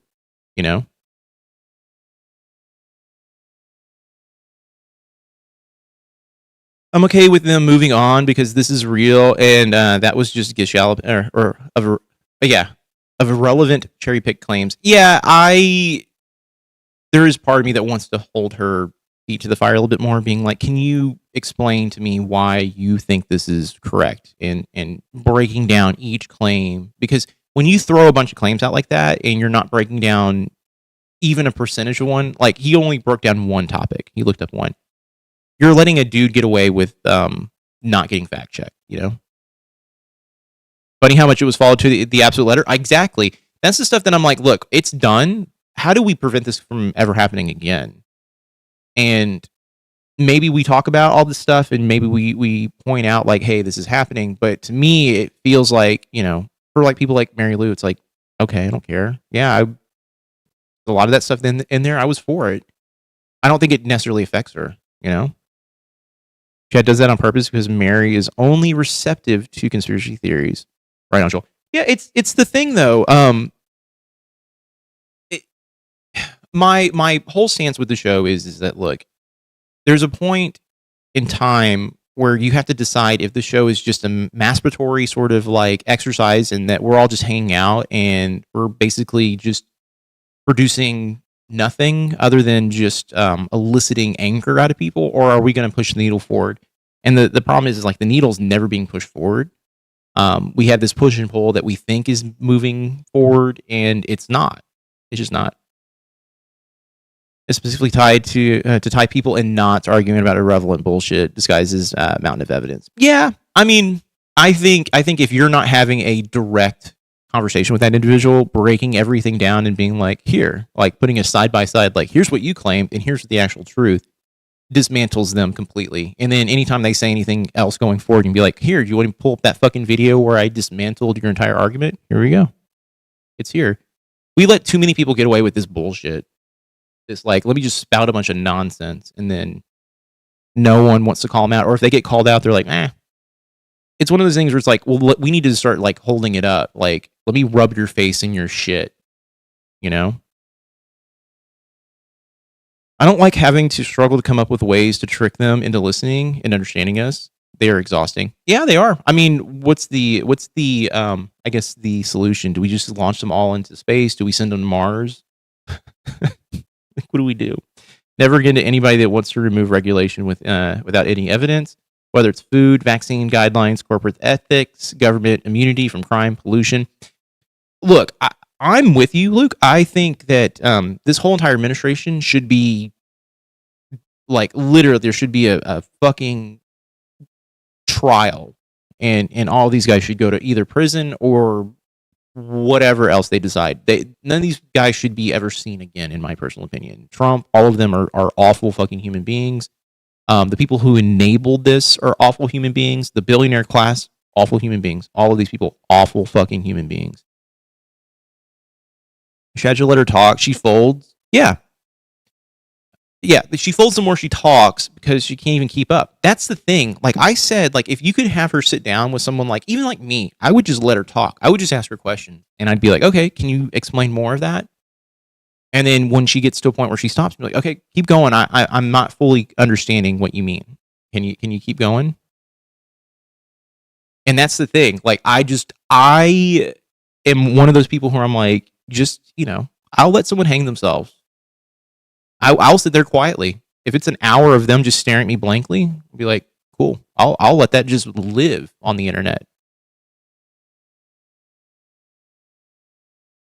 We tell everybody that they are disingenuous and speculative liars and just ignore them. It worked for them to get Trump into office. It did.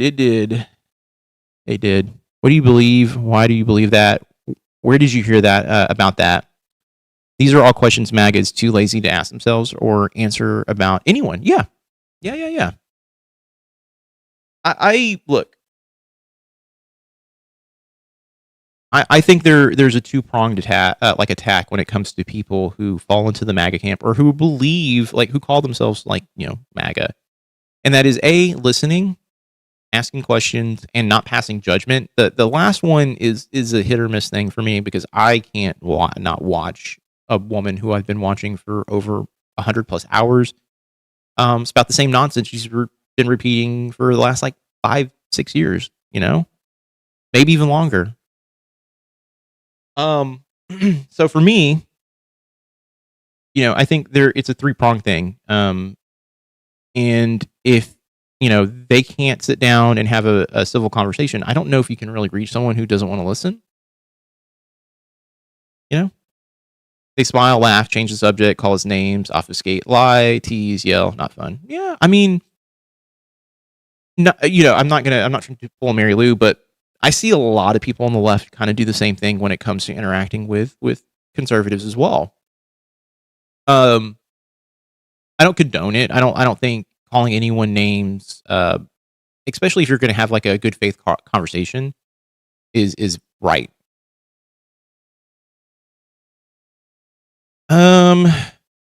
They think the left are baby murderers because they refuse to educate themselves. Yeah. And they want to cut babies' dongs off. They've been brainwashed to think that we're all the evil ones. Yeah. Tell them, when you stop claiming to be Christian conservatives while not being either Christian nor conservative, you can start repairing your social credibility. No one touched my son's ding. No way. They took the distrust of the news and politicians that exist in all of us, and for good reason, and weaponized the tendencies of the dumber among us to just not care about anything beyond a premise. Yeah. That's why I get angry when people tell me like, oh, I'm not a political person. Like, how can you not be a political person in today's day and age? That's the most frustrating thing when someone goes, I don't like talking about politics because I just don't, I don't care. I'm like, it affects everything that we do nowadays. Like, it's in everything. How can you not want to at least acknowledge there's something going wrong, And to me, it's like, I understand why some people do it. It's a way to not have to engage with something that maybe takes up a lot of mental sort of like brain power.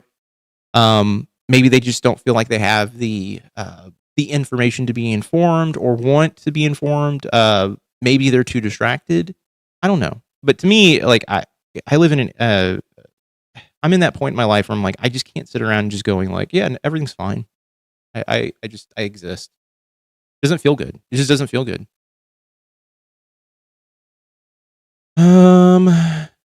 Also because they are racist, they truly believe they are in the right because they have God on their side too. Mentally, they are a fortress, if that makes sense. George A. Romero was right. MAGA are zombies. Did George A. Romero say that? I mean, I know he kind of hinted that, consumerists were zombies in Dawn of the Dead, which one of my, I would say, favorite zombie movies. ML isn't confident about her own beliefs because she knows they're not hers, and because she's conformed to group think. She has no defense against genuine criticism or pushback. Keep in mind, they're doing it to us because we do it to them. Absolutely, Joel. Oh, see, I knew what you were going to be throwing down. Mary Lou looks away like she's trying to find the answer from Bob. She drifts away, then says, I have to research that. Ask Bob. Night of the Living Dead was about racism. Yes, it was. The original one, yes, you're correct. The ending is the cherry on top with that one. How do you feel? Okay, Turbo, I'm going to ask you a weird one. How do you feel about the change in the 1990 version of that film? I felt like that was kind of, especially with having Tony Todd in that role, like they should have just kept it. I know Savini directed that one, and it always bummed me to see the ending kind of turn out that way. You barely remember the remake. The remake is all right. I actually think it's well shot, but it lacks the gut punch that the original one has. Original Dawn is my favorite as well. Dawn of the Dead, the original one, absolute fucking favorite Romero film. With I do like Creepshow quite a bit as well. So Creepshow is one of those movies I watch pretty regularly. It was implied from what I heard, co-opted at least given the times. Yeah. Culture wars aside, we may be becoming Wall-E, not us, but millionaires stuffed into their spaceships while the world dies in rubble and pollution. Yeah.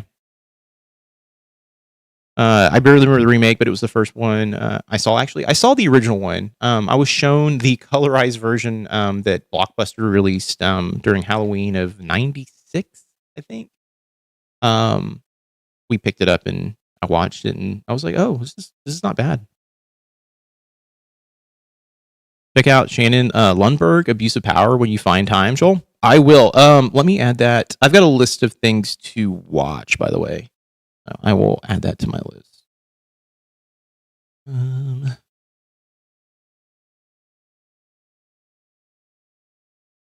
Leslie Nielsen as a villain is so great. Leslie Nielsen in that one segment from Creepshow is awesome.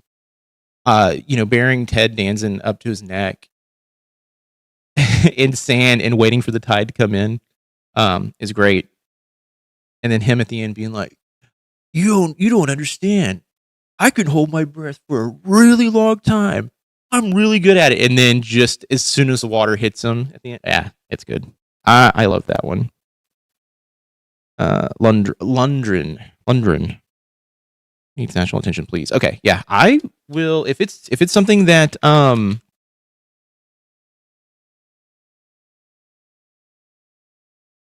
if it's something that is interesting, I'll bring it to the channel. We can all watch it together.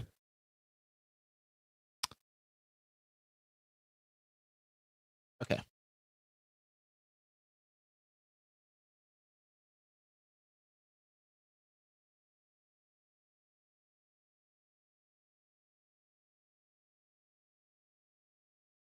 Not saying it's not gonna be good. It's probably gonna be great.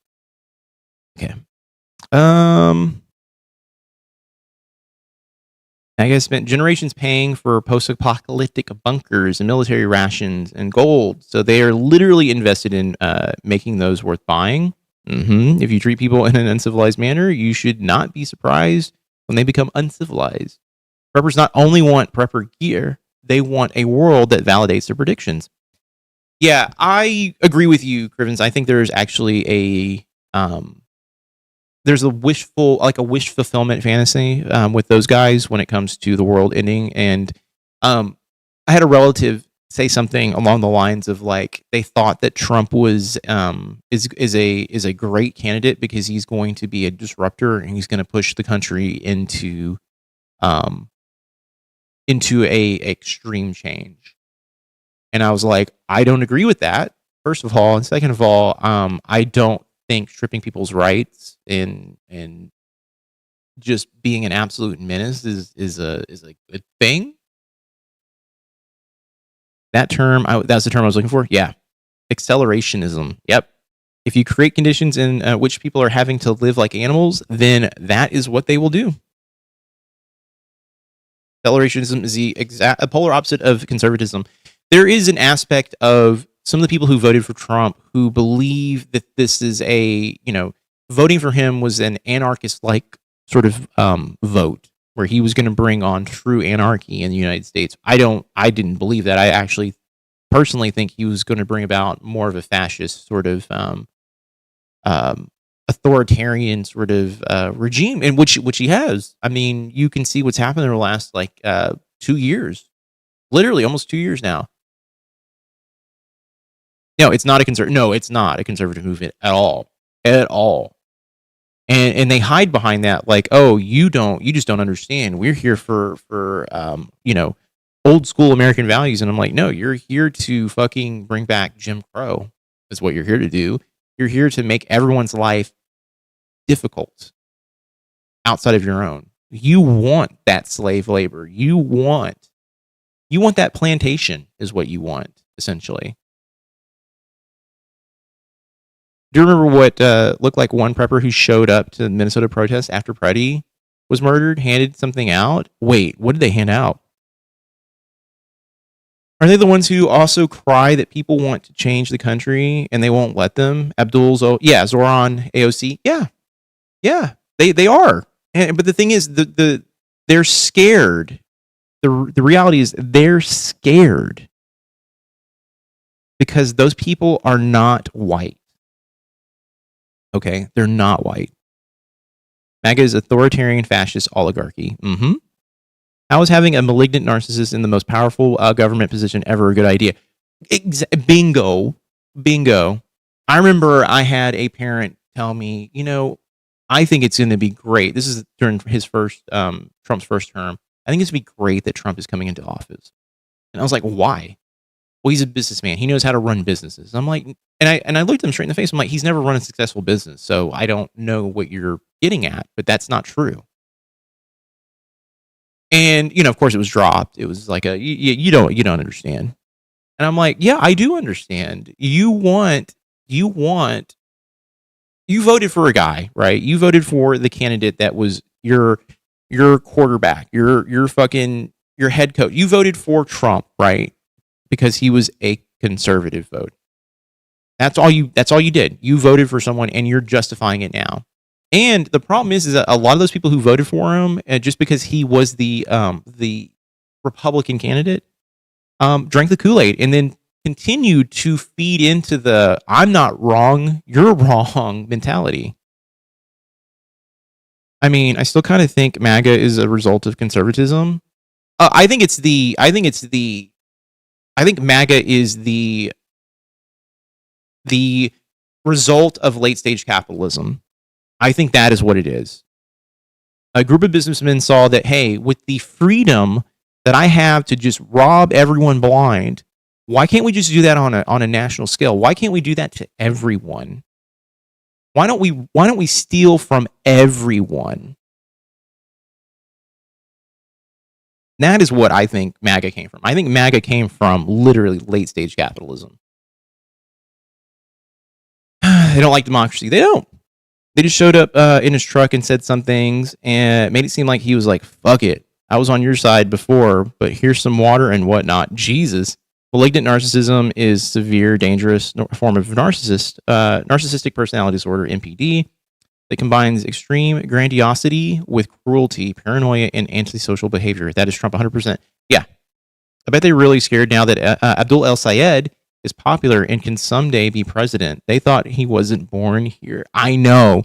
I mean, it's not like Mamdani who was not born here, but I bet you if Mamdani was born in the United States and he ran for president, he might actually win. He's the most charismatic motherfucker I've ever fucking seen, and I think he's awesome. I wish he was a United States citizen. That's how much I like him. They're inherently undemocratic hierarchies at best and dictatorships at worst. Yeah. Governments are a balancing force to corporate power. They're supposed to be, but they're not right now. Late stage, honey, this is the end. I look, okay. Don't fucking say that to me. I know. We're at the very tail end of capitalism. We're hitting there's no longer anything remotely resembling fairness. We are now in the true form of an oligarchy, to be honest with you. No, we have to do is put the most corrupt person in history in charge and pay him off. Yeah. Stealing from everyone is called looting. It came from bigotry. Yo. Yeah, it came from a lot of these things. I think this thing is can you make a reaction video to a Russian song, Mad Kid Villain Dynasty? Maybe I'll have to watch it and see if it's something I can do a video about. MAGA is boomers not understanding that their generation uniquely benefited from a communist scare in winning World War II without having any domestic damage and trying to force their stable dreams. Their unstable dreams. Yeah. The only people profiting from MAGA policies is China. I would argue billionaires and China are. China's making out like a fucking bandit right now. Look, capitalism ends when the money stops flowing. It stopped flowing. It's just not going in anyone's pockets other than, the riches of the rich at this point. And the people who are in on the con of the stock market and the poly markets and the Kalshis and all that shit. Those guys are the ones who are making a lot of money.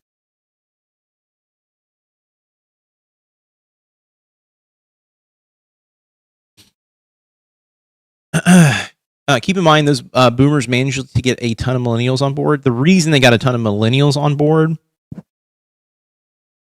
is because millennials were that generation that has a portion of their community or their age group born pre-internet. And so, I'll set up for you. Ugh. And so those guys were susceptible to misinformation as well, So we have to think that a portion of those millennials, because they're illiterate when it comes to the internet and things like that, they're susceptible to misinformation. I also think that they're the people who are younger, who are part of the manosphere. I saw that brought up. Those guys are susceptible because they're trying to find community, and they're also partially illiterate because of everything going through, Gen Z and Gen Alpha, whatever generation is, the last like 2 generations we have had really terrible schooling in general. Like their educations are poor. And so those people are now easily manipulated because they just don't know how to sniff out, what's right and what's wrong. There's more money at the bottom. It can't be spent if it doesn't exist. I blame the manosphere for the millennial onboarding. The millennial onboarding, I think, is that has more to do with people who, like, I'm an elder millennial, and I know a lot of people who are just not computer literate, my age. It's just, there's a lot of people who are not. And as you get, older, or I'm sorry, younger in that category, I think that starts to tend to move liberal. I tried emailing through your website and couldn't for some reason. I saw your artwork and thought it was amazing and wondered if Ralph Steadman was one of your favorites. Hold on, let me look at Ralph Steadman. I don't know who Ralph Steadman is. And by the way, if you ever need to email me directly, I'm just going to put this out here, and I'm going to be super honest. My email is super duper easy. It's my name, Joel, at J as in Joel, S as in Sierra, M as in Mike, N as in Nancy, T as in Tango, R as in Richard.com. So I can actually just put that up on the screen if you need to email me directly. Managers will do literally anything you tell them. Yeah. The dude's getting snared by the manager for basically ML with dicks. Yeah. Says it's easy, but actually is really weirdly spelled. I know. It's literally just my initials with monster, just without the vowels in it. That's it. Ralph Steadman. I think I know who that is. But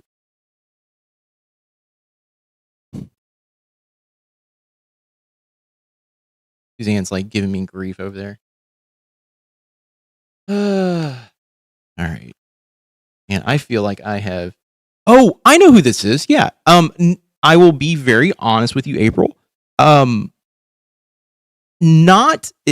This is not someone who I look towards for like inspiration, but I can see how you could pinpoint that like as a thing.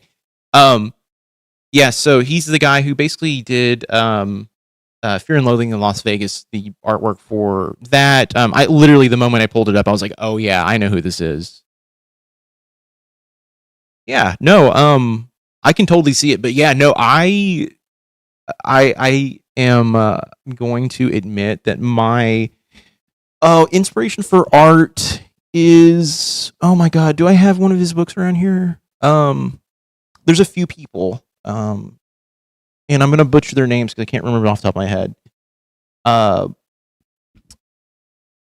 You see, yeah, right, yeah, no, I totally see it. I see where you're coming from. I'm gonna pull this up real quick. I'm gonna give you the names and consolidated when I just confirm how I say them. They have to Hunter S. Thompson. destabilize all the systems that are in place to make our lives better. one of which obviously is our food supply. I understand that. So show me the next. Do I like clip. Mobius? I mean, Yes. that's what you're trying to tell me. Yeah. Mobius is one of the few artists who I own some work of his, but I saw his work very early on, in particular in, like for instance, magazines like Heavy Metal and things like that. A lot of the stuff that I grew up kind of like enjoying and liking came from, I would say, like 80s, 90s comic book stuff. And as I got older, there's a few artists that I really like. Yeah, I'm painting a little story here with Okay. these clips. So now here's a clip about this Here, I'm gonna pull actual 'em up. beef, what it is and where it's coming from. Okay. So that discounted beef Trump wants to import from Argentina, yeah, China's rejected it before because of deadly contaminations. Trump recently proclaimed that he's addressing rising beef prices by importing tariff-free beef trimmings from Argentina. By the way, the one of the artists is Robert Hack. He did a run for Sabrina the Teenage Witch, or sorry, The Chilling Adventures of Sabrina the Teenage Witch. They didn't ever finish it, but they made a TV show on it for Netflix. That book and the art in it got me to start inking and doing kind of watercolor style artwork.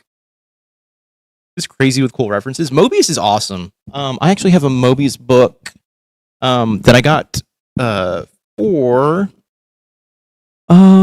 Christmas one year, and it was in French, but it has some really great art in it. I can't find it. It's probably downstairs, actually, now that I think about it. But another artist who I really like, and I'm just looking at my shelf here, Junji Ito. I really like his work. I've got work up here that I like from Go Nagai, who did the original Devilman and Cutie Honey, and I think Astro Boy as well. A Japanese artist by the name of Suhiro Maru is another one. I like Adlard when it comes to inking. I think his work on The Walking Dead was great. And Alan Moore, writing-wise, is someone who I really admire. And I'm trying to see who else I have up here that I really like. There's one more, and the only reason I can't remember his name is because he did some work. Opinions on Michael Whelan. 2000 AD? Yeah, you're talking about Judge Dredd, right? I don't know who the artist is, but his work is pretty good. But turns out this beef could Michael kill you. Whelan, let me look. In March, China rejected a 22 I'm terrible with shipment to names. That's why Argentina I'm because just going to be straight up with everyone. I have a hard time remembering names unless you're someone like a Junji Ito, who I read pretty much anything that he does, or Suhiro Maru. Those are my two, like, I would never recommend Suhiro Maru for anyone. His work is beautiful, but the subject material of his books are not for everybody. They're very, very transgressive and not fun. Oh, and Yoshiro Tatsumi also, his books were in really, really huge for me as a teenager. I have actually all three of the ones that I actually got when I was in high school. Let's see. Hold on. I'm gonna look at Michael. Scott Peterson. Yeah, I like Scott Peterson too. Did some great work. Just kidding. Don't look up Scott Peterson. That story, by the way, is tragic. Okay.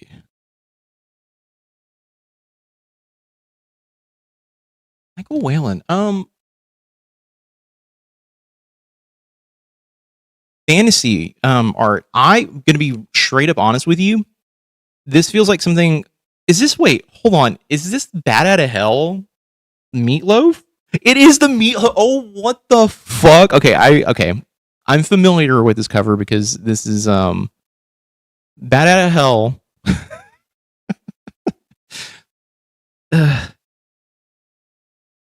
Is one of those albums that, like, I don't really care about, but it became a running joke, I think, as a teenager. I could do anything for love, but I won't do that. Like, I don't know why that song was played so frequently on MTV, but I saw it way more than I should have. Lots of books, a few album covers. Yeah. I kind of dig his weird. So I like monsters and things like that. So if I see stuff that looks like this, like I'm all for it. Like, I like weird stuff like that. I'm not gonna ever get it. Hey, little salami slice. We're really not doing. I'm actually ending that run of reactions after my last video. We're gonna be moving on from the necessary conversation.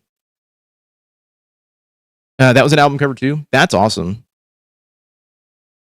Let's react to this one family fighting. Yeah, I'm kind of like over it already. Esguerra. Okay, Carlos Esguerra is the guy who created Judge Dredd, but multiple artists drew him. Also, 2000 AD has loads of strips, just not just Dredd. There's an excellent documentary about it. Not sure which streaming service. I will check it out. Judge Dredd was the one that has always come to mind. Meatloaf will always be Robert Paulson. He will be. He will always be Robert Paulson. Hold on. Oh, I clicked on the wrong thing. No. Why? Why no? I think we have a lot of fun not talking about. I liked him as Jack Black's dad. Me too. The Pick of Destiny is a cute movie, though. I do like that movie. The first Tenacious D album I played way too much. I think I know that album word for word. Now I kind of want to listen to it. But yeah. As I've kind of told everybody, I have a video that is mostly done. I'm actually going to be recording some, like, my final thoughts sort of things to incorporate into the video, and then that'll be it. There should be a TNC LARP channel. At this point, I might as well just do it. Maybe I'll carry the flame and start my own necessary conversation convo react channel. I'll be honest with you. I don't know why someone hasn't started doing it, but look, salami slice, I'll just say this. I have gotten to a point where when I watch the show, I don't feel like the needle is moving at all. And I feel like we're just watching the same episode over and over and over again. I feel like you could watch any one of my videos that I've edited over the last 6 months, and they would still pertain to today. Like I mean, there's not much I can give back to the community that I haven't already said, if I'm being honest. I've proven that Mary Lou's racist. I've proven that Mary Lou doesn't give a shit about, like, researching. I've proven that Bob is just going to say Bob shit. You know? But if someone wants to come pick it up and go forward with it, by all means, I say do it. Me, I'd rather talk about top politics and actually try and discuss the news of the day and things like that. I won't cook it, but I'll order it from Zanzibar. And then I'll fucking fuck you completely. Needs a new season change. Bob needs to do a Poochie from The Simpsons. No, God! No, God, please, no! No! No! No! I had an idea to condense TNC into like 15 minutes, but I just didn't feel like doing it. I did it for a few episodes, and then I had a few people getting upset with me, being like, you're just becoming a clip channel. I'm like, what do you want me to fucking do at this point? Like, there's not much content that you can pull from the show that would be relevant.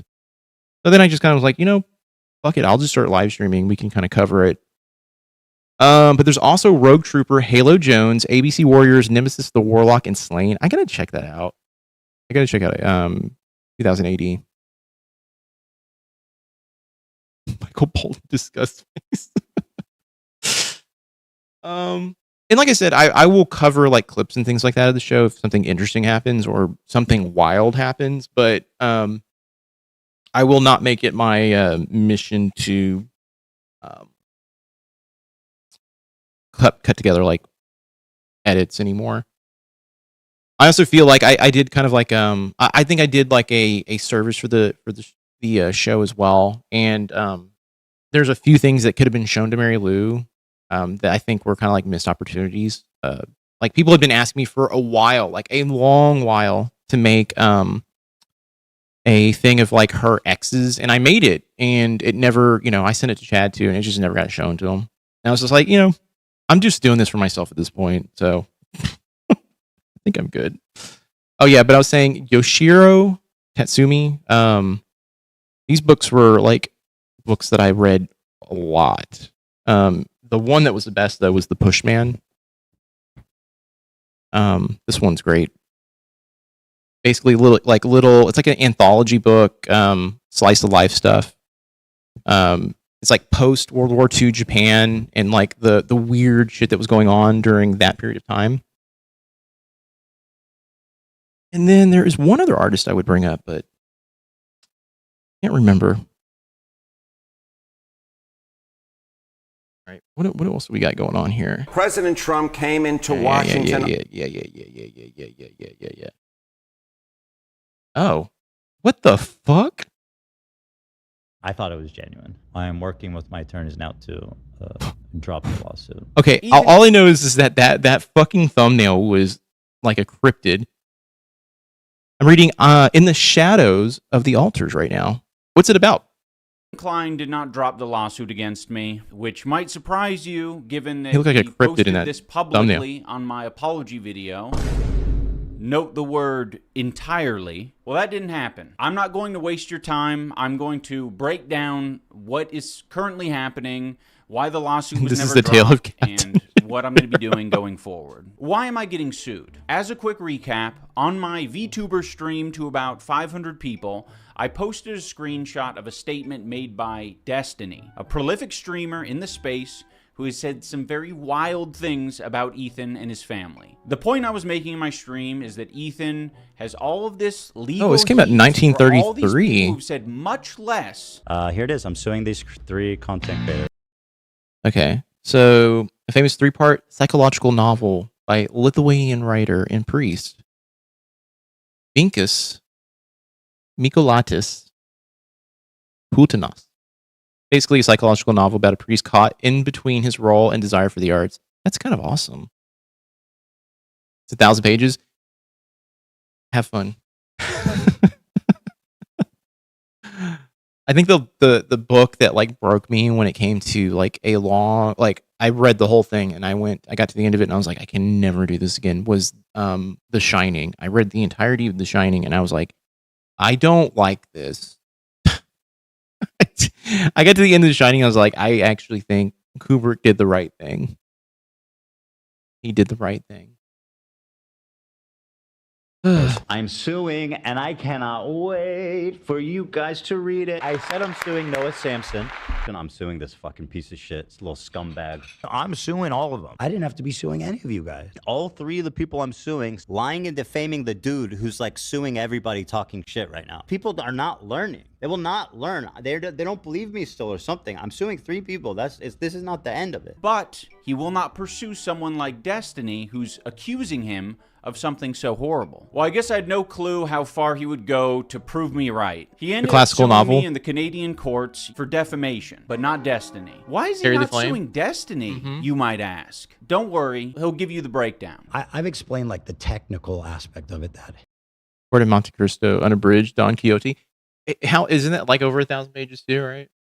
Okay. Oh, I was looking up the other artist that I was going to bring up. I have a couple of pieces of his work. Thank you. Thank you, Ben. I appreciate the donation there.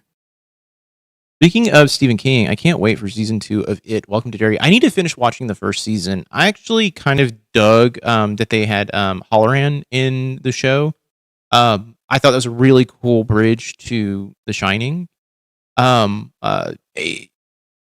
Carruthers, of course, not here, but having someone who is tangentially involved to my favorite character in The Shining, Scatman Carruthers as Halloran. I'm excited to have more of that weird. I never followed H3 HD closely, but from what little I saw, yeah, it was funny. Last few years, he seems like a total wreck and unwell. So yeah, I am a former No! God! Fuck. All right, thanks, Mike. I'm a former fan of H3. All right, I am not going to sugarcoat it. I was around when they were doing Leftovers with Hassan, and I used to think that even though Ethan has a couple of questionable things about him, like he has a decent he had a decent heart on his his chest. When October 7th happened, I don't know what the fuck went down. Essentially, stuff went sideways at that point, and he became, in my personal opinion, he became a Zionist. Basically, just pushing the narrative that like what happened was was awful, and it is awful. Don't get me wrong, it is awful, but without noting what had been going on in the region for forever. And then he started basically randomly suing creators who reacted to his content nuke on Hassan. All of those have been dropped because there's been no basis found. He can't claim any of the videos. All of them gave enough commentary. So that was a moot point, and he was just suing just to sue. He had a debate with Hassan that he looked insane during. That is one of the weirdest. If you ever want to break down or sit down of that, I would do that probably in the Discord server with people. I would never make everyone on here watch it. But that was I think it was like a 6-hour long debate or 4-hour long debate, and it's wild. Like, I've never seen someone crash out so fucking hard. And since then, his wife Ela was an Israeli soldier because she's Israeli. Of course, they have to do a military deployment there. But she tells a story. She told a story a while back about how they basically crossed the border and broke into someone's a Palestinian's home and then just took the guy. And it was like told as like a story of like, oh, this is like a thing that we did. It was kind of cool. And she's been non-repentant about that type of stuff and has put out a lot of like pro-Israel related statements.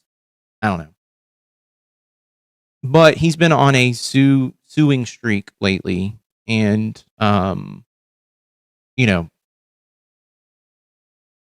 it's not good. He doesn't look good. He looks insane lately, and I'm like, I don't know anything about his personal life, but it does feel like there might be some sort of weird sort of like substance abuse. I don't know. I just don't know. Like, there was a period of time where I was worried because it felt like he was just going off the deep end. One of the best shows I've seen in a long time. The guy that plays Pennywise is perfect. That's Skarsgård, right? Can't remember. It's a shame. He seemed like the type not to take himself too seriously, but obviously not suing people, for doing the thing that he did for a living. Right. And that's the funny thing is that's the hypocrisy of the lawsuits is like he basically got that law put into, like he basically is the one who created the laws around content reactions on YouTube. And he's using that same thing to go after people. Yeah, one of the brothers. It's not Alexander. That's the attractive one, right? Suzanne would know. But yeah, he made all that case law, like him and his lawyer. But now they're just willfully suing people, and it's wild. It's wild shit. all right, I got like 10 minutes. I can feel myself. I can feel the energy leaving my body. I have to go downstairs and start making some bread. A lot of Lithuanian priests were very influential in our literature. I mean, even the first Lithuanian storybook, not just a translation of the Bible or grammar, was written by a priest. Really? That's kind of awesome. That's pretty fan-fucking-tastic, actually. I did not know the Lithuanian priests were that influential on literature. It's awesome. One, Destiny lives in America. Two, he soon after stated he doesn't believe it, right? So those are two disqualifying facts. Soon after Destiny stated that he doesn't believe it? Okay, well, I did that too. Also, should end with some fun and something fun and stupid. Like, oh, I've been talking about maybe watching some of the police videos. We've been watching those lately on and off, and some of those are hilarious. But it's also content that I don't necessarily know if I want to push to the forefront of like my viewing on this channel. I'm not really a big on police doing police things. Like there's one we watched last night that I just was like, they pulled over a guy and suspected the guy of having marijuana in his car, but the reason they pulled him over is he did not fully stop at a stop sign to pick up a person on the road that basically he was trying to pick someone up to take them home because he worked at a bar. And the woman in the passenger seat is the one who lost her mind. Police videos, I like Roxanne. We're not going to watch Roxanne. Sorry. Yeah, body cam videos are hilarious, though. Some of them are hilarious, but the video, the woman ends up consuming, while handcuffed and being tased, she managed to get the baggie of cocaine out of her pocket onto the ground, and then she swallows the whole thing. Cold blue cam, etc. Lots of fun. Some can be sad. Yeah, the thing is, like, there's like a compilation of ones that I watched last night before I jumped into Daggerheart. Where it was literally police officers being arrested, and it's body cam footage of them doing terrible things. There's one, I will not tell the story, but it was like I had a moment where I was like, that guy needs to be in prison, like for life. And he got out, he got away with it. Like, it was not good. It was not good.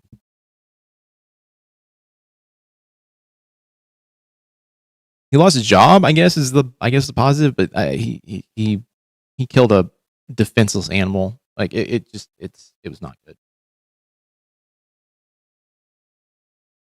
Jeremy DeWitt is an all-timer, true hero. Let me look that up.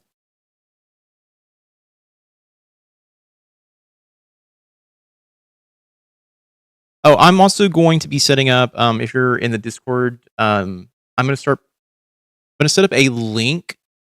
So if you want to suggest a video or anything like that, basically it'll be just like a submission form.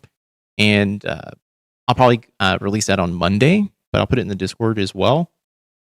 So if people have suggestions on things we want to watch on here, you can send them there. It's been on my plate to do it, but oh God, Jeremy DeWitt from fake cop to federal prison. The complete story.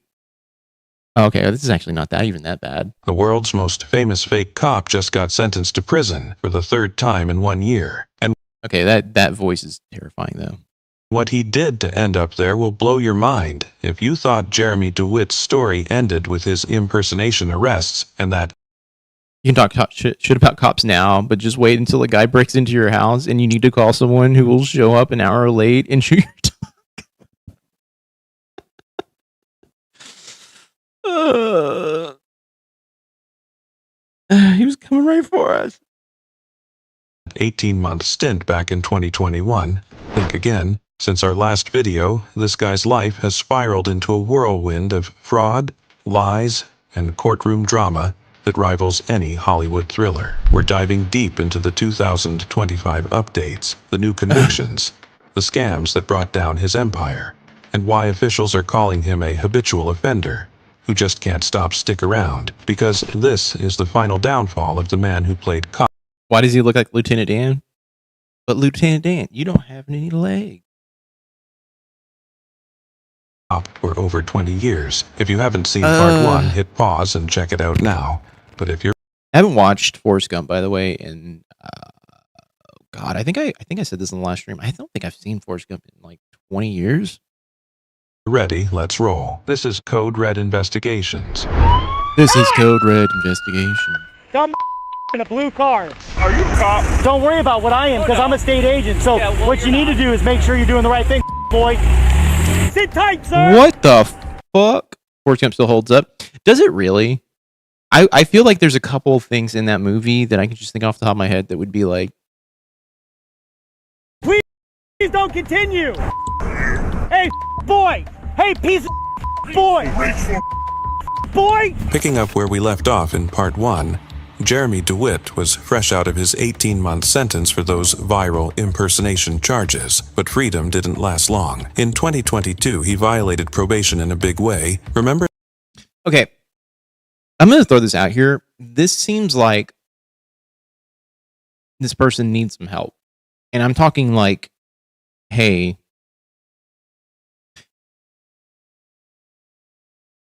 maybe we should put you in a room and not let you leave the padded room until you confirm that you're not a police officer, bro. The other question is, does he know, or does he recognize that he's not a police officer? And if he does, is this truly psychosis? Like, what is it? Like, I'm confused on how you get to this point where you're like, I'm gonna fucking do stolen valor, and I'm gonna make it my like mission to do it. Tom Hanks is a national treasure. There was something that came out about Tom Hanks not too long ago, right? It is a crime. He's also special forces.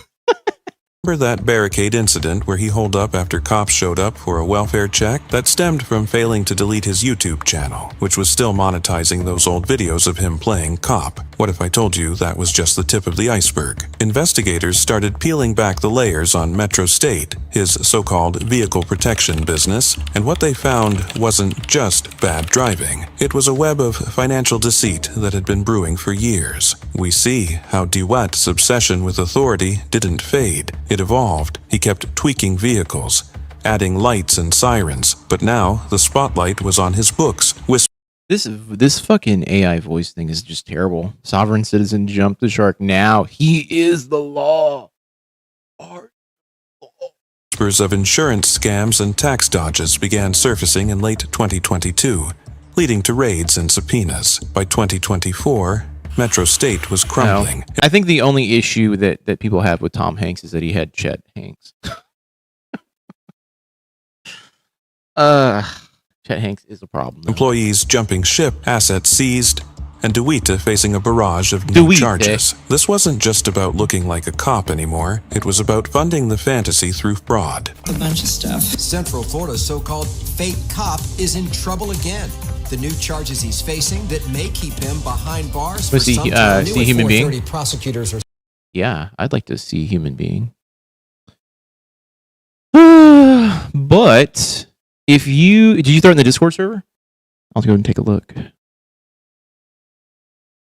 Oh, I'm in the Daggerheart group. No, I don't want to be there. Car Pal is a hilarious channel. Oh, it's in chat? Oh.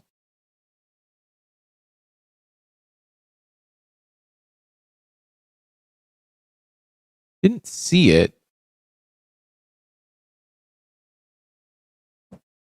Didn't see it. But you know what? I'm hitting the I gotta go get some stuff taken care of time.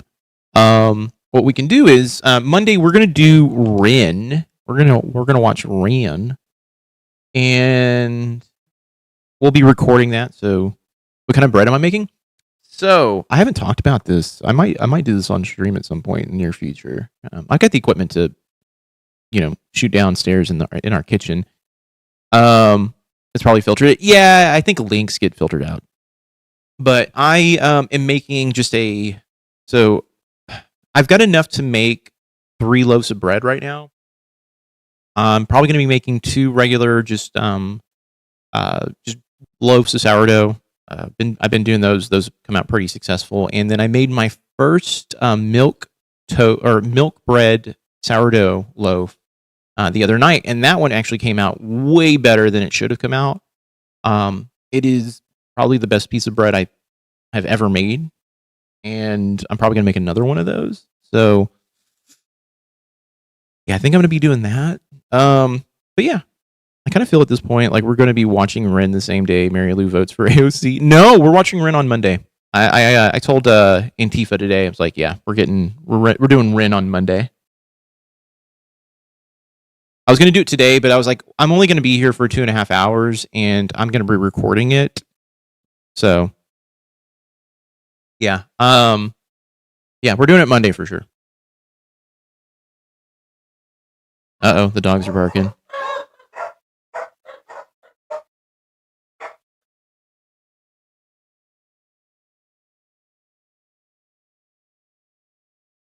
All right, they're not going to stop barking. But yeah, no, I'm going to try and get a sourdough loaf started as well.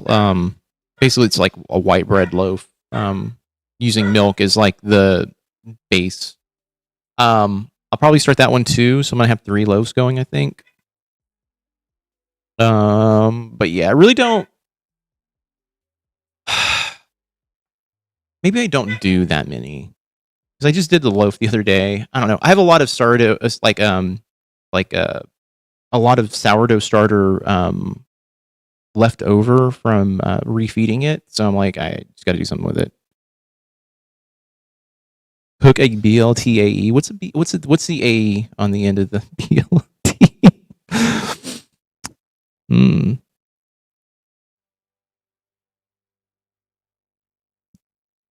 You might eat all. Well, okay. That's the problem. Is at night I have been eating toast at 3:00 in the morning. It's not a good habit. Oh, avocado and egg. That sounds actually kind of good. I've never heard a bleat. That does sound kind of good, actually. But yeah, I don't know. Someone also mentioned about going to get smash burgers. I might do that tonight. I don't know. 4 loaves replacing the water with various other liquids. Wait, what did they replace the liquids with? The only thing I can think of is milk. One of the sourdough loaves is going to be a blackberry loaf. I'm going to try and incorporate fruit into the process. So we're going to try that tonight. Tomato juice, beer, hibiscus tea, and something else. Ooh, hibiscus tea would be kind of...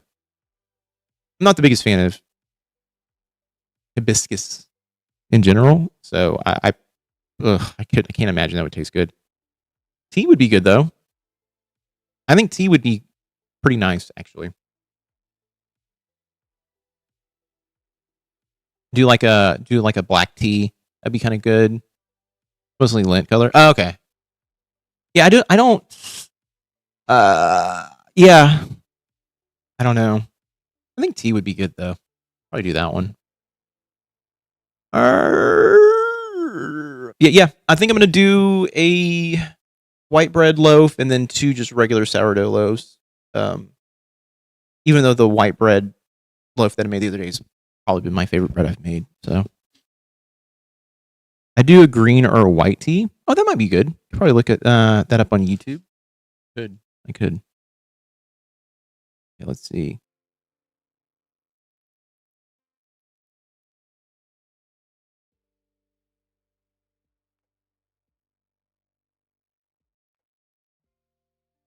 Yeah, but I've gotten pretty good at making bread. I'm really shocked at how easy it's been to make a decent loaf of bread. I might not have enough flour now that I think about it. Chamomile probably is a good pick. The hibiscus one has some really nice color though. I might look at doing that. I like the color on that one. Ooh, I should go get some strawberry jam to mix in there. Ooh. That might be really good too. Now I'm getting hungry. I need to stop. I need to stop looking at food. Earl Grey would be my pick, I think. Yeah, I might do. I don't know. I'll talk to Suzanne and see what she would want to do. I'm more interested, to be super honest with you, in the milk toast that I made.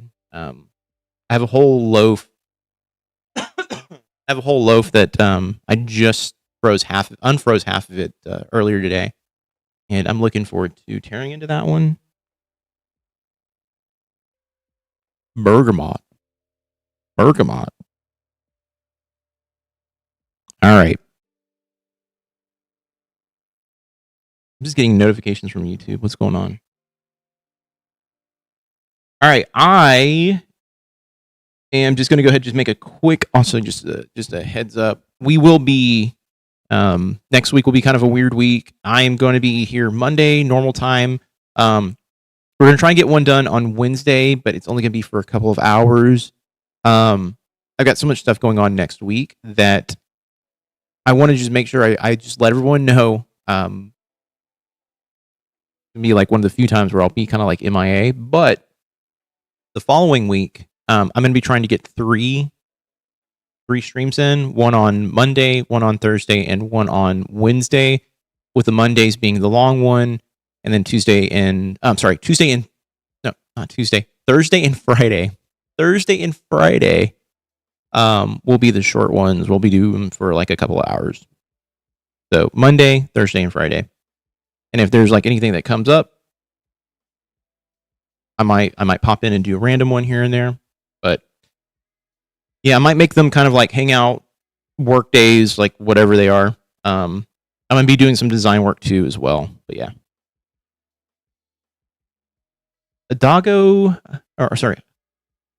Adagio teas have a vanilla Earl Grey that is lovely. I'll check that out. That actually sounds kind of good too. Starting to see this weekend, but it's going to be so god dang blessed hot next week. I'm staying inside.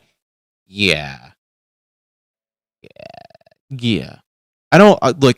I'm in Texas, so I think the temp it's literally 100 right now. It has been so gross. It's so gross. Okay, hold on. I'm getting distracted here. Marvel officially scraps the MCU's biggest mistake ahead of Avengers Doomsday. What did they scrap?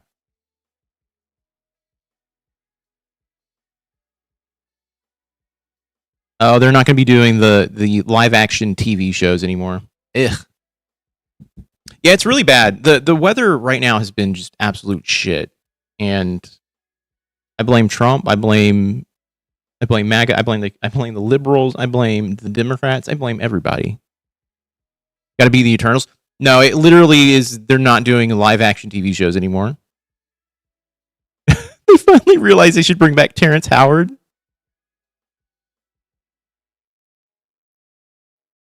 I think it's best that he stays away.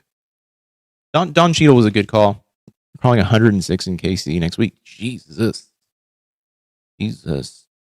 Oh, I did watch the trailer for Doomsday. Look, after seeing Spider-Man, which if you haven't seen Spider-Man, if you like Spider-Man, I think it is a worthy watch, and I think it's actually probably my second favorite Spider-Man movie. I'm not going to talk about the spoilers about it, but it has some huge implications for what's going to happen in the near future, which I'm excited about. So, I haven't seen a Spider-Man since he did the emo hair in the third Raimi one. I bought not too long ago the original trilogy because the first and second movie that Raimi did were some of my favorite superhero movies for a while. I know people out there do not like Tobey Maguire as Spider-Man or Peter Parker. I don't mind him. The person who I think is just not great in it is Kirsten Dunst, and I love Kirsten Dunst. Melancholia is probably one of my favorite movies she's ever done. But in those movies, they write her. I don't know. I don't know if it's the writing, or if it's just her. But I don't know if she really likes Peter Parker. I just don't know. It just always feels like she's like, you suck. I haven't seen, but yeah, I haven't rewatched the third one yet. I watched the first two the other day, and I was just like, oh, these are cute. They're not bad movies. I was still butthurt.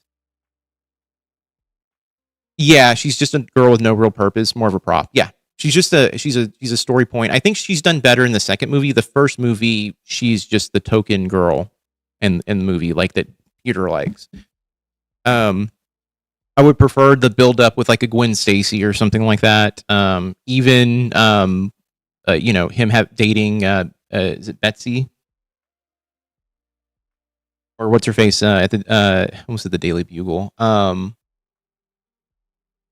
yeah, it is a Daily Bugle. Checked out the whole superhero action genre after Superman movie that was just a gratuitous Transformers Destruction style movie. Look, I'll be honest with you. The new Spider-Man movies, or at least this one, is not nearly as destruction porn-ish. I mean, there's some here and there, but you get a little bit of like Hulk stuff in here. You get a lot of nice little like fan servicey things though. Oh yeah, Rip Optimus. Who died? Which Optimus Prime died? Like dumb as fuck. Are you talking about the newest one, or are you talking about the Man of Steel that Zack Snyder did? Because Zack Snyder should not be allowed to direct a film. I'm sorry. Oh, the voice actor did. Oh, that's sad. He literally was just doing stuff up until recently for Transformers. I think he was still doing Optimus Prime in the cartoons and in the movies. But yeah, no. I don't like Zack Snyder. I think his take on Watchmen was also terrible. Also, Eeyore died? Jesus. What? They had to have been in their hundreds, right? Well, Dolly Parton passed away the other day. That was the other big one. Same guy. Oh, okay, he did Eeyore as well. Dolly Parton passed away. And then, God, who else did?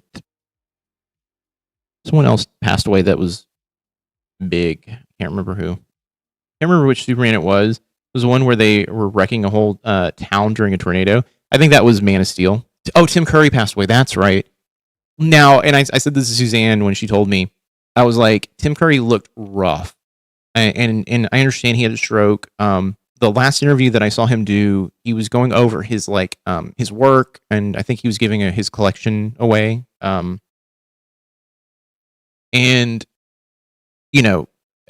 just seeing him in that state, I was just like, yeah, it's it was sad. It was sad to see him like that. Have you seen Little Witch Prayer? No, I haven't seen that. Yeah, seeing Tim Curry like in the last I think couple of years. He did he was interviewed for the documentary for the original It film. They had like a small documentary, I think in 2022.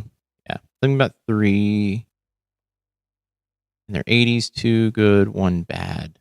Oh, let me look this up.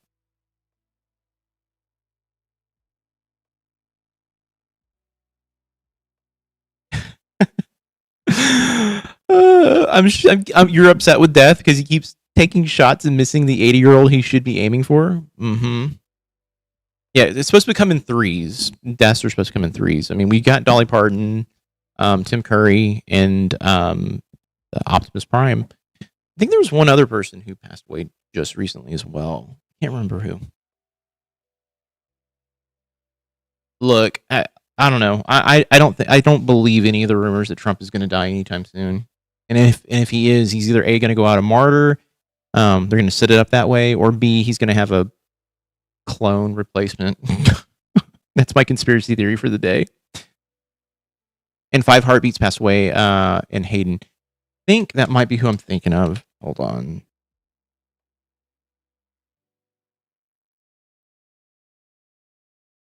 haven't seen Menace to Society in a long time too. There's so many movies I just have not watched in forever. Go back. I need to like just do a 90, like an 80s, 90s.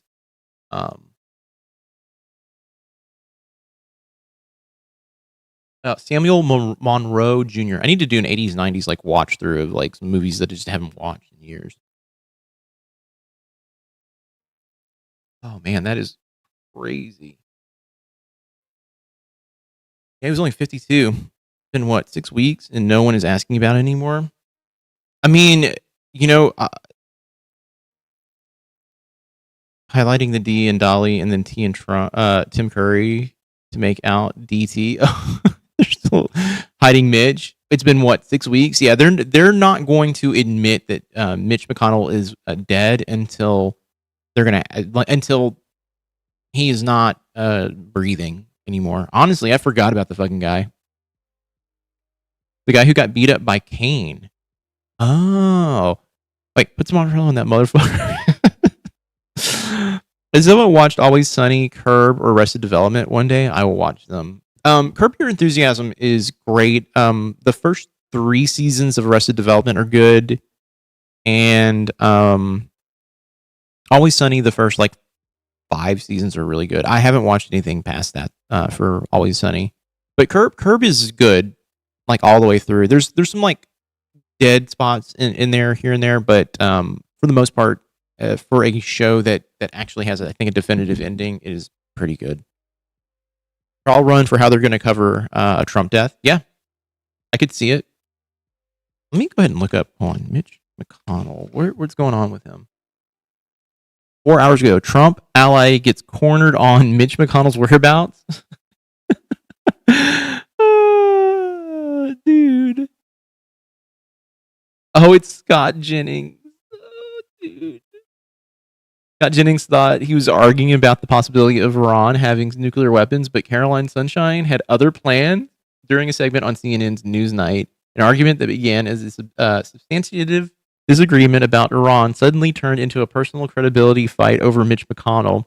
It all started with Jennings reiterating that President Trump's goal was to ensure Iran could not possess or build a nuclear weapon. Sunshine, a former Trump administration spokesperson, countered that U.S. intelligence agencies had assessed all the start of the war that Iran did not had assessed at the start of the war that Iran did not want a nuclear weapon and was not building one. Jennings responded that this differed from what the Iranian negotiators had told Trump. Okay, do you not believe the intelligence agency? Sunshine asked in a clip shared on X. Let's grab that clip. Let's see if we can watch that. Instead of me trying to talk through this, these debates all need to be turned into personal credibility fights. At this point, we need to legitimately start holding people accountable on. I don't have one. Okay, I don't have an account. All right, well, let me see if we can just find this stupid Scott Jennings thing. Then I'm gonna get out of here.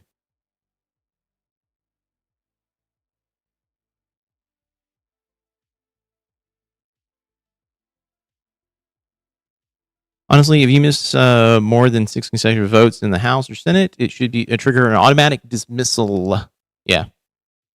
Did you watch the Larry David History of the USA special? I did not, but I kind of want to. Larry David is one of those people who I feel like he might be my like spirit animal in a weird way.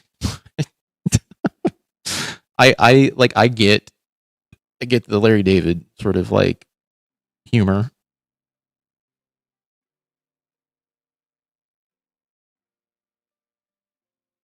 You're not going to play, are you? That's Scott Jennings. Oh, no, Scott Peterson, right? Honestly, if you miss more than... Okay. Yeah, but... Yeah, here's the thing, though. Surrounded by hardliners who are calling the shots. But this is important because, Scott, at the beginning of this war, you said that success was going to be defined as the regime being overthrown. Never said that. And that has not happened. Never said that. And Success so now for me you say it's a win.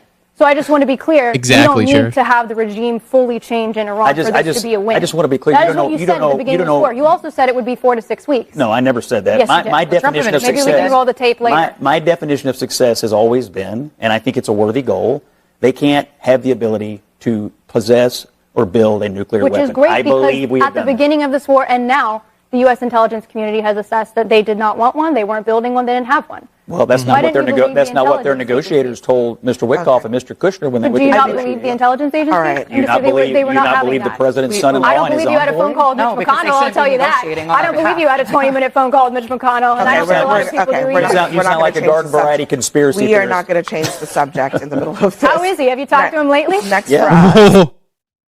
Wait. Does he say yes? Surrounded by hardliners who are calling the shots. But this is important. McConnell, I'll tell you that. You sound like a garden variety conspiracy theorist. We are not going to change the subject in the middle of this. How is he? Have you talked to him lately? Next for us. What the fuck? That needs to be pressed more. Oh, did you talk to him? Yeah. What did he say? Was it just breathing like Darth Vader, over the phone? Dude, exit strategy was a whole ass topic during the Bush Jr. Iraq War. Yeah, it was. It's like poetry. It rhymes. It's the thing that we see over and over and over again. The same fucking talking points. Our press talks to their peers with a level of anger and holds them to a higher standard, way more than actual politicians that they constantly glaze. Trump should be pressed about an exit strategy. Yeah, but they're gonna just turn that around on the woman anchor who will have the balls to fucking ask him that question and be like, "Do you see how awful she is? She must be on her period." She's gonna say some fucking dense thing like that. Okay, George Lucas. The party of personal responsibility needs that label revived as a reprimand. Well, I don't know. I'll just say this. These motherfuckers are not gonna look. I thought they were gonna come out a little bit sooner with Mitch McConnell dying, but I think they're gonna hold on to that until they can no longer keep that secret held. You could see in the last few interviews that Mitch McConnell had on camera over the last, I think, 6 months, it was not there. Just not there. And so there's just no fucking way this dude is walking around, breakdancing or freestyling or doing whatever he's fucking doing. Because he's dead. There's no way. There's no way. Oh my God. I was going to bring up something. Okay.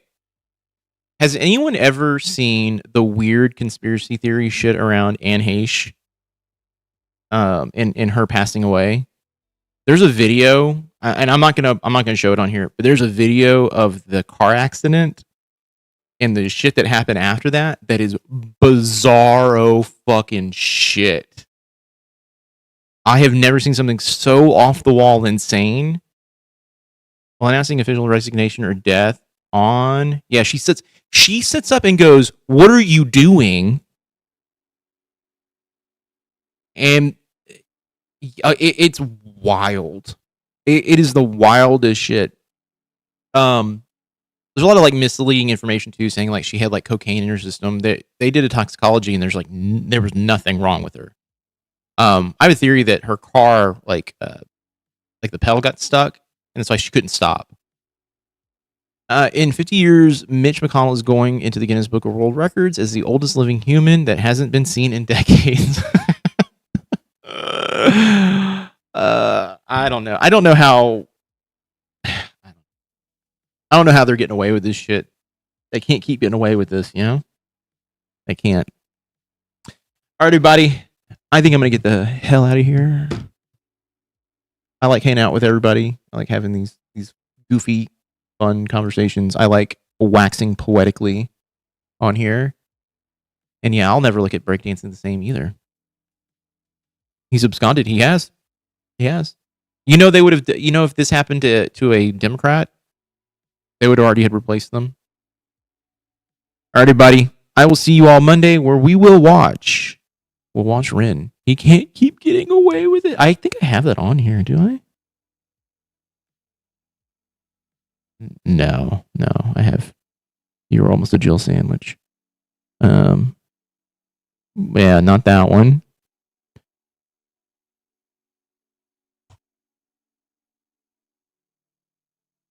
I don't know if that's.